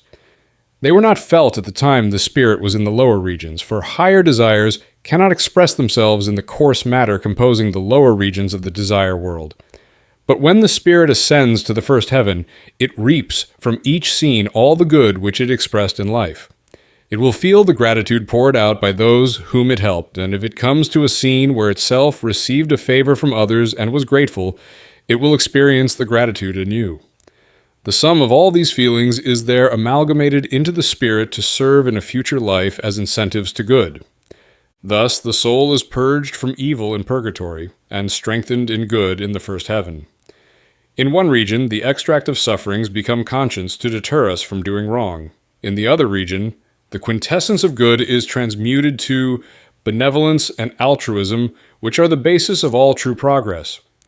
Moreover, purgatory is far from being a place of punishment. It is perhaps the most beneficent realm in nature, for because of purgation, we are born innocent life after life. The tendencies to commit the same evil for which we suffered remain with us, and temptations to commit the same wrongs will be placed in our path until we have consciously overcome the evil here. Temptation is not sin, however. The sin is in yielding. Among the inhabitants of the invisible world, there is one class which lives a particularly painful life, sometimes for a great many years, namely, the suicide who tried to play truant from the school of life. Yet, it is not an angry God or a malevolent devil who administers punishment, but an immutable law which proportions the sufferings differently to each individual suicide. We learned previously, when considering the world of thought, that each form in this visible world has its archetype there, a vibrating hollow mold which emits a certain harmonious sound. That sound attracts and forms physical matter into the shape we behold, much in the same manner as when we place a little sand upon a glass plate and rub the edge with a violin bow. The sand is shaped into different geometrical figures which change as the sound changes. The little atom in the heart is the sample and the center around which the atoms in our body gather. When that is removed at death, the center is lacking, and although the archetype keeps on vibrating until the limit of the life has been reached, as also previously explained, no matter can be drawn into the hollow shape of the archetype, and therefore the suicide feels a dreadful gnawing pain as if he were hollowed out, a torture which can only be likened to the pangs of hunger. In his case, the intense suffering will continue for exactly as many years as he should have lived in the body. At the expiration of that time, the archetype collapses as it does when death comes naturally. Then the pain of the suicide ceases, and he commences his period of purgation, as do those who die a natural death. But the memory of sufferings experienced in consequence of the act of suicide will remain with him in future lives and deter him from a similar mistake. In the first heaven, there is a class who have not had any purgatorial existence and who lead a particularly joyous life, the children. Our homes may be saddened almost beyond endurance when the little flower is broken and the sunshine it brought has gone.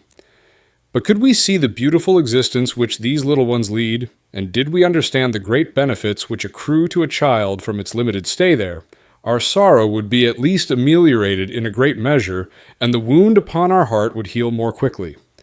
Besides, as nothing else in the world happens without a cause, so there is also a much deeper cause for infant mortality than we are usually aware of, and as we awake to the facts of the case.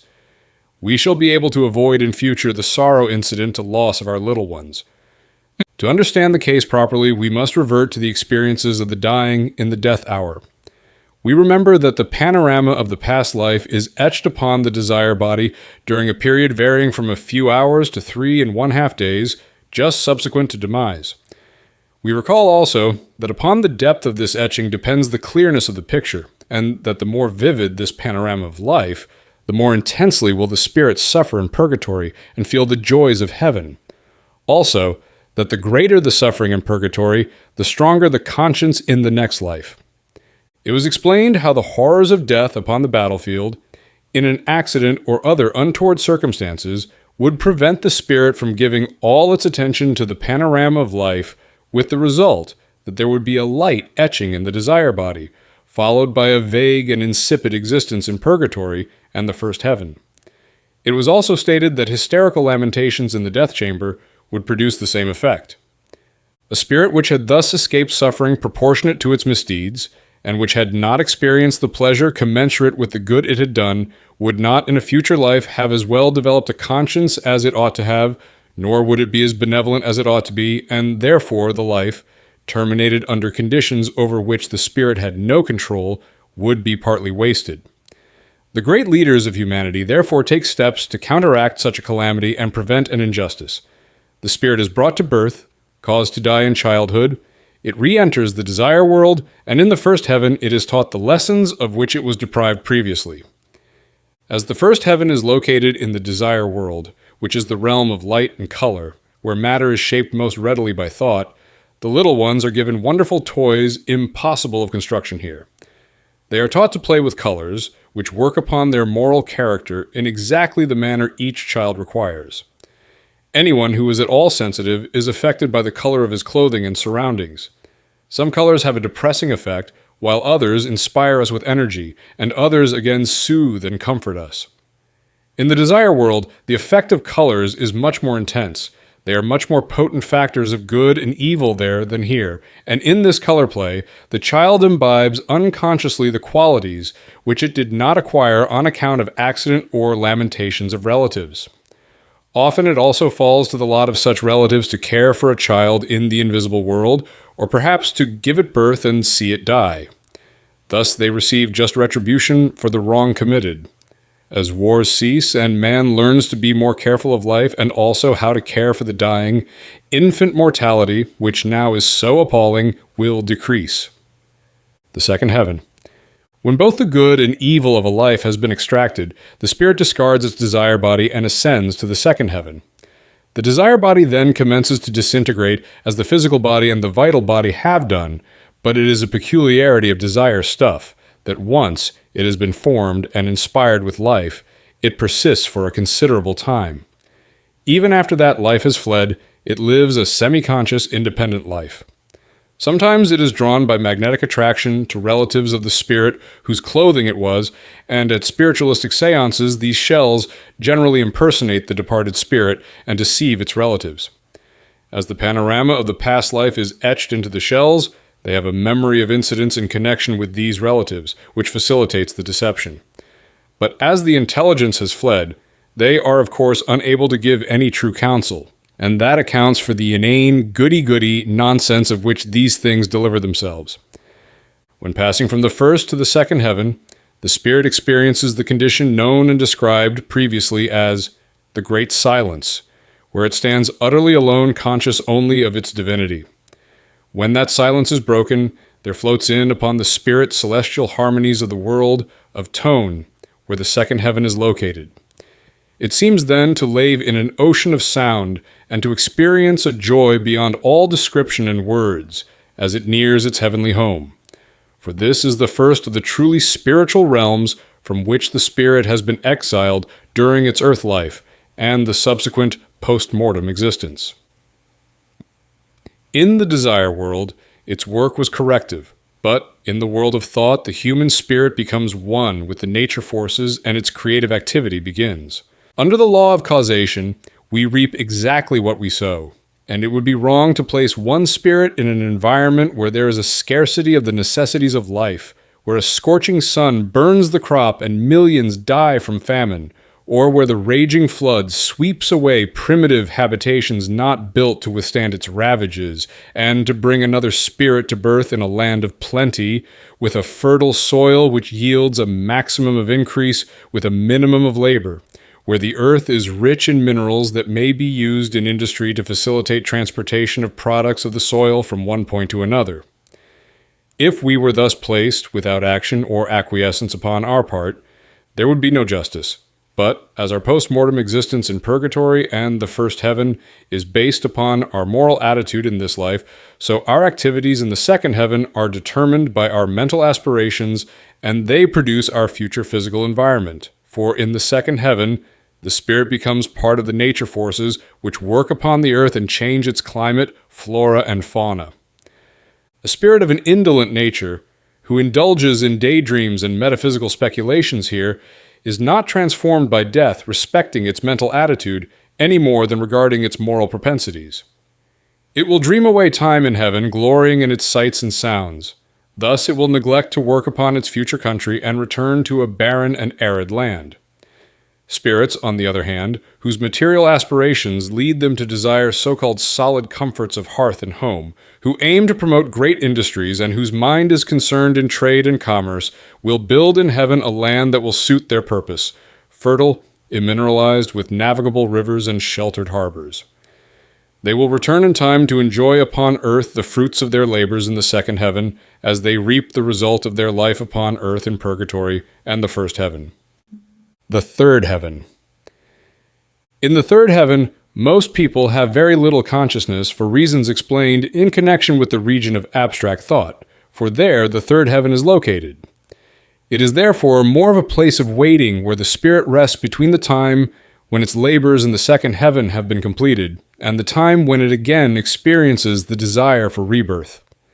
But from this realm inventors bring down their original ideas. There, the philanthropist obtains the clearest vision of how to realize his utopian dreams, and the spiritual aspirations of the saintly-minded are given renewed impetus. In time, the desires of the spirit for further experiences draws it back to rebirth, and the great celestial beings, who are known in the Christian religion as recording angels, assist the spirit to come to birth in the place best suited to give it the experience necessary to further unfold its powers and possibilities. We have all been here many times and in different families. We have had relations of varying nature with many different people, and usually there are several families among whom we may seek re-embodiment to work out our self-generated destiny and reap what we have sown in former life. If there are no special reasons why we should take birth in any particular family among certain friends or foes, the spirit is allowed to choose its own place of birth. Thus, it may be said that most of us are in our present places by our own prenatal choice. In order to assist us in making that choice, the recording angels call up before the Spirit's vision a panorama and general outlines of each of the offered lives. This panorama will show what part of our past debts we are to pay, and what fruits we may be expected to reap in the coming life. The Spirit is left free to choose between the several lives offered. But once a choice has been made, no evasion is possible during life. We have free will with regard to the future, but the past, mature destiny we cannot escape, as shown by the incident recorded in the Rosicrucian Cosmoconception, where the writer warned a well-known Los Angeles lecturer that if he left his home upon a certain day, he would be injured by a conveyance in head, neck, breast, and shoulders. The gentleman believed and intended to heed our warning. Nevertheless, he went to Sierra Madre to lecture upon the fateful day. He was injured in the places stated by a collision and later explained, "I thought the 28th was the 29th. When the spirit has made its choice, it descends into the second heaven, where it is instructed by the angels and archangels how to build an archetype of the body, which it will later inhabit upon earth. Also here we note the operation of the great law of justice which decrees that we reap what we sow. If our tastes are coarse and sensual, we shall build an archetype which will express these qualities. If we are refined and of aesthetic taste, we shall build an archetype correspondingly refined, but no one can obtain a better body than he can build. Then, as the architect who builds a house in which he afterwards lives will suffer discomfort if he neglects to properly ventilate it, so also the spirit feels disease in a poorly constructed body, and as the architect learns to avoid mistakes and remedy the shortcomings of one house when building another, so also the spirit, which suffers from defects in its body, learns in time to build better and better vehicles. In the region of concrete thought, the spirit also draws to itself materials for a new mind. As a magnet draws iron filings, but leaves other substances alone, so also each spirit draws only the kind of mind stuff which it used in its former life, plus that which it has learned to use in its present post-mortem state. Then it descends into the desire world, where it gathers material for a new desire body, such as will express appropriately its moral characteristics, and later it attracts a certain amount of ether, which is built into the mold of the archetype constructed in the second heaven and acts as cement between the solids, liquids, and gaseous material from the bodies of parents, which forms the dense physical body of a child, and in due time the latter is brought to birth. Birth and child life. It must not be imagined, however, that when the little body of a child has been born, the process of birth is completed. The dense physical body has had the longest evolution, and as a shoemaker who has worked at his trade for a number of years is more expert than an apprentice and can make better shoes and quicker, so also the spirit which has built many physical bodies produces them quickly. But the vital body is a later acquisition of the human being. Therefore, we are not so expert in building that vehicle. Consequently, it takes longer to construct that from the materials not used up in making the lining of the archetype, and the vital body is not born until the 7th year. Then the period of rapid growth commences. The desire body is a still later edition of composite man, and is not brought to birth until the 14th year, when the desire nature expresses itself most strongly during so-called hot youth, and the mind, which makes man man, does not come to birth until the 21st year. In law, that age is recognized as the earliest time he is fitted to exercise a franchise.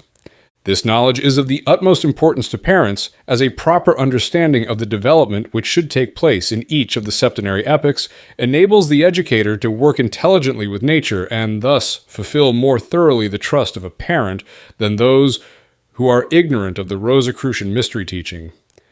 We shall therefore devote the remaining pages to an elucidation of this matter and of the importance of the knowledge of astrology upon the part of the parent. The mystery of light, color, and consciousness. God is light, says the Bible, and we are unable to conceive of a grander simile of his omnipresence or the mode of his manifestation. Even the greatest telescopes have failed to reach the boundaries of light, though they reveal to us stars millions of miles from the earth. And we may well ask ourselves, as did the psalmist of old, "Whither shall I flee from thy presence? If I ascend into heaven, thou art there. If I make my bed in the grave," the Hebrew word Sheol means grave and not hell, "thou art there. If I take the wings of morning and dwell in the uttermost parts of the sea, even there shall thy hand lead me." When, in the dawn of being, God the Father enunciated the Word, and the Holy Spirit moved upon the sea of homogeneous virgin matter, primeval darkness was turned to light. That is therefore the prime manifestation of deity. And a study of the principles of light will reveal to the mystic intuition a wonderful source of spiritual inspiration. As it would take us too far afield from our subject, we shall not enter into an elucidation of that theme here, except so far as to give an elementary idea of how divine life energizes the human frame and stimulates to action. Truly, God is one and undivided. He enfolds within his being all that is, as the white light embraces all colors. But he appears threefold in manifestation, as the white light is refracted in 3 primary colors: blue, yellow, and red. Wherever we see these colors, they are emblematical of the Father, Son, and Holy Spirit. These 3 primary rays of divine life are diffused or radiated through the sun and produce life, consciousness, and form upon each of the 7 light-bearers, the planets, which are called the 7 spirits before the throne. Their names are Mercury, Venus, Earth, Mars, Jupiter, Saturn, and Uranus. Bode's law proves that Neptune does not belong to our solar system, and the reader is referred to simplified scientific astrology by the present writer for mathematical demonstration of this contention. Each of the 7 planets receives the light of the sun in a different measure according to its proximity to the central orb and the constitution of its atmosphere, and the beings upon each, according to their stage of development, have affinity for some of the solar rays. They absorb the color or colors congruous to them and reflect the remainder upon the other planets. This reflected ray bears with it an impulse of the nature of the beings with which it has been in contact. Thus, the divine light and life comes to each planet either directly from the sun or reflected from its 6 sister planets, and as the summer breeze which has been wafted over blooming fields carries upon its silent, invisible wings the blended fragrance of a multitude of flowers, so also the subtle influences from the garden of God bring to us the commingled impulses of all the spirits, and in that varicolored light we live and move and have our being. The rays which come directly from the sun are productive of spiritual illumination. The reflected rays from other planets make for added consciousness and moral development, and the rays reflected by way of the moon give physical growth. But as each planet can only absorb a certain quantity of one or more colors according to the general stage of evolution there, so each being upon Earth, mineral, plant, animal, and man, can only absorb and thrive upon a certain quantity of the various rays projected upon the Earth. The remainder do not affect it or produce sensation, any more than the blind are conscious of light and color which exist everywhere around them. Therefore, each being is differently affected by the stellar rays and the science of astrology, a fundamental truth in nature, of enormous benefit in the attainment of spiritual growth. From a horoscopic figure in mystic script, we may learn our own strength and weakness, with the path best suited to our development, or we may see the tendencies of those friends who come to us as children, and what traits are dormant in them. Thus we shall know clearly how to discharge our duty as parents, by repressing evil before it comes to birth and fostering good, so that it may bring forth most abundantly the spiritual potencies of the soul committed to our care. As we have already said, man returns to earth to reap that which he has sown in previous lives, and to sow anew the seeds which make for future experience. The stars are the heavenly timekeepers which measure the year. The moon indicates the month when time will be propitious to harvest or to sow. The child is a mystery to us all. We can only know its propensities as they slowly develop into characteristics, but it is usually too late to check when evil habits have been formed and the youth is upon the downward grade. A horoscope cast for the time of birth in a scientific manner shows the tendencies to good or evil in the child, and if a parent will take time and trouble necessary to study the science of the stars, he or she may do the child entrusted to his or her care an inestimable service by fostering tendencies to good and repressing the evil bent of a child ere it is crystallized into habit. Do not imagine that a superior mathematical knowledge is necessary to erect a horoscope. Many construct a horoscope in such an involved manner, so fearfully and wonderfully made, that it is unreadable to themselves or others, while a simple figure, easy of reading, may be constructed by anyone who knows how to add and subtract. This method has been thoroughly elucidated in Simplified Scientific Astrology, which is a complete textbook, though small and inexpensive, and parents who have the welfare of their children thoroughly at heart should endeavor to learn for themselves.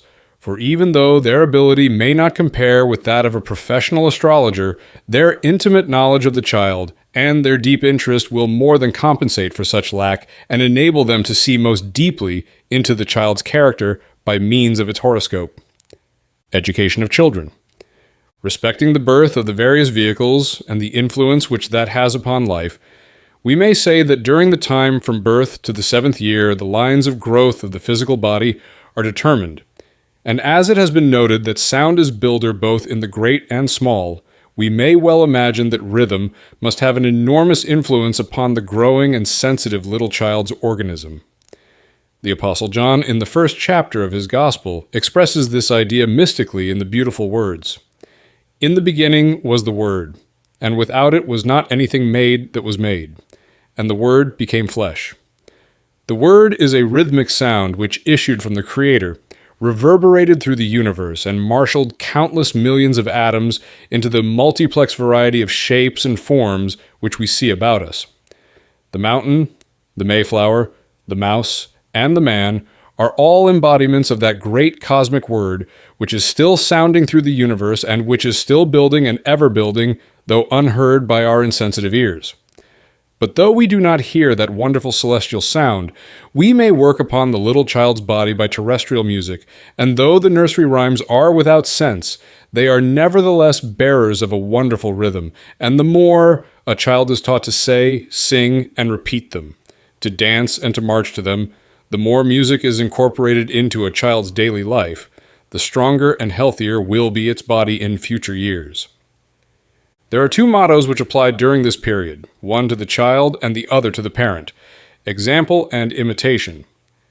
No creature under heaven is more imitative than a little child, and its conduct in after years will depend largely upon the example set by its parents during its early life. It is no use to tell the child not to mind. It has no mind wherewith to discriminate, but follows its natural tendency as water flows down a hill when it imitates. Therefore, it behooves every parent to remember from morning till night that watchful eyes are upon him all the time, waiting but for him to act in order to follow his example. It is of the utmost importance that the child's clothing should be very loose, particularly the clothing of little boys, as chafing garments often produce vices which follow a man through life. If anyone should attempt to forcibly extract a babe from the protecting womb of its mother, the outrage would result in death because the babe has not yet arrived at a maturity sufficient to endure impacts of the physical world. In the 3 septenary periods which follow birth, the invisible vehicles are still in the womb of Mother Nature. If we teach a child of tender years to memorize or to think, or if we arouse its feelings and emotions, we are in fact opening the protecting womb of nature, and the results are equally as disastrous in other respects as a forced premature birth. Child prodigies usually become men and women of less than ordinary intelligence.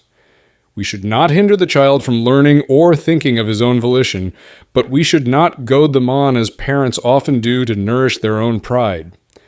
When the vital body is born at the age of 7, a period of growth begins, and a new motto, or relation rather, is established between parent and child. This may be expressed in the 2 words, authority and discipleship. In this period, the child is taught certain lessons which it takes upon faith in the authority of its teachers, whether at home or at school, and as memory is a faculty of the vital body, it can now memorize what is learned. It is therefore eminently teachable, particularly because it is unbiased by preconceived opinions, which prevent most of us from accepting new views. At the end of this second period, from about 12 to 14, the vital body has been so far developed that puberty is reached. At the age of 14, we have the birth of the desire body, which marks the commencement of self-assertion. In earlier years, the child regards itself more as belonging to a family and subordinate to the wishes of its parents than after the 14th year. The reason is this. In the throat of the fetus and the young child, there is a gland called the thymus gland, which is largest before birth, then gradually diminishes through the years of childhood, and finally disappears at ages which vary according to the characteristics of the child. Anatomists have been puzzled as to the function of this organ and have not yet come to any settled conclusion, but it has been suggested that before development of the red marrow bones, the child is not able to manufacture its own blood, and that therefore the thymus gland contains an essence supplied by the parents upon which the child may draw during infancy and childhood, till able to manufacture its own blood.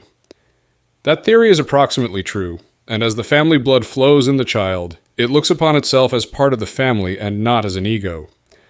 But the moment it commences to manufacture its own blood, the ego asserts itself. It is no longer Papa's girl or Mama's boy. It has an identity of its own. Then comes the critical age when parents reap what they have sown. The mind has not yet been born. Nothing holds the desire nature in check, and much, very much, depends upon how the child has been taught in earlier years and what example the parents have set. At this point in life, self-assertion, the feeling I am myself, is stronger than at any other time, and therefore authority should give place to advice. The parent should practice the utmost tolerance, for at no time in life is a human being as much in need of sympathy as during the 7 years from 14 to 21, when the desire nature is rampant and unchecked. It is a crime to inflict corporal punishment upon a child at any age. Might is never right, and as the stronger, parents should always have compassion for the weaker. But there is one feature of corporal punishment which makes it particularly dangerous to apply it to the youth. Namely, that it wakens the passional nature which is already perhaps beyond the control of a growing boy. If we whip a dog, we shall soon break its spirit and transform it into a cringing cur, and it is deplorable that some parents seem to regard it as their mission in life to break the spirit of their children with the rule of the rod. If there is one universal lack among the human race which is more apparent than any other, it is lack of will, and as parents, we may remedy the evil in a large measure by guiding the wills of our children along such lines as dictated by our own more mature reason, so that we help them to grow a backbone instead of a wishbone with which unfortunately most of us are afflicted. Therefore, never whip a child. When punishment is necessary, correct by withholding favors or withdrawing privileges. At the 21st year, the birth of the mind transforms the youth into a man or a woman fully equipped to commence his own life in the school of experience. Thus, we have followed the human spirit around a life cycle from death to birth and maturity. We have seen how immutable law governs his every step and how he is ever encompassed by the loving care of the great and glorious beings who are the ministers of God. The method of his future development will be explained in a later work which will deal with the Christian mystic initiation.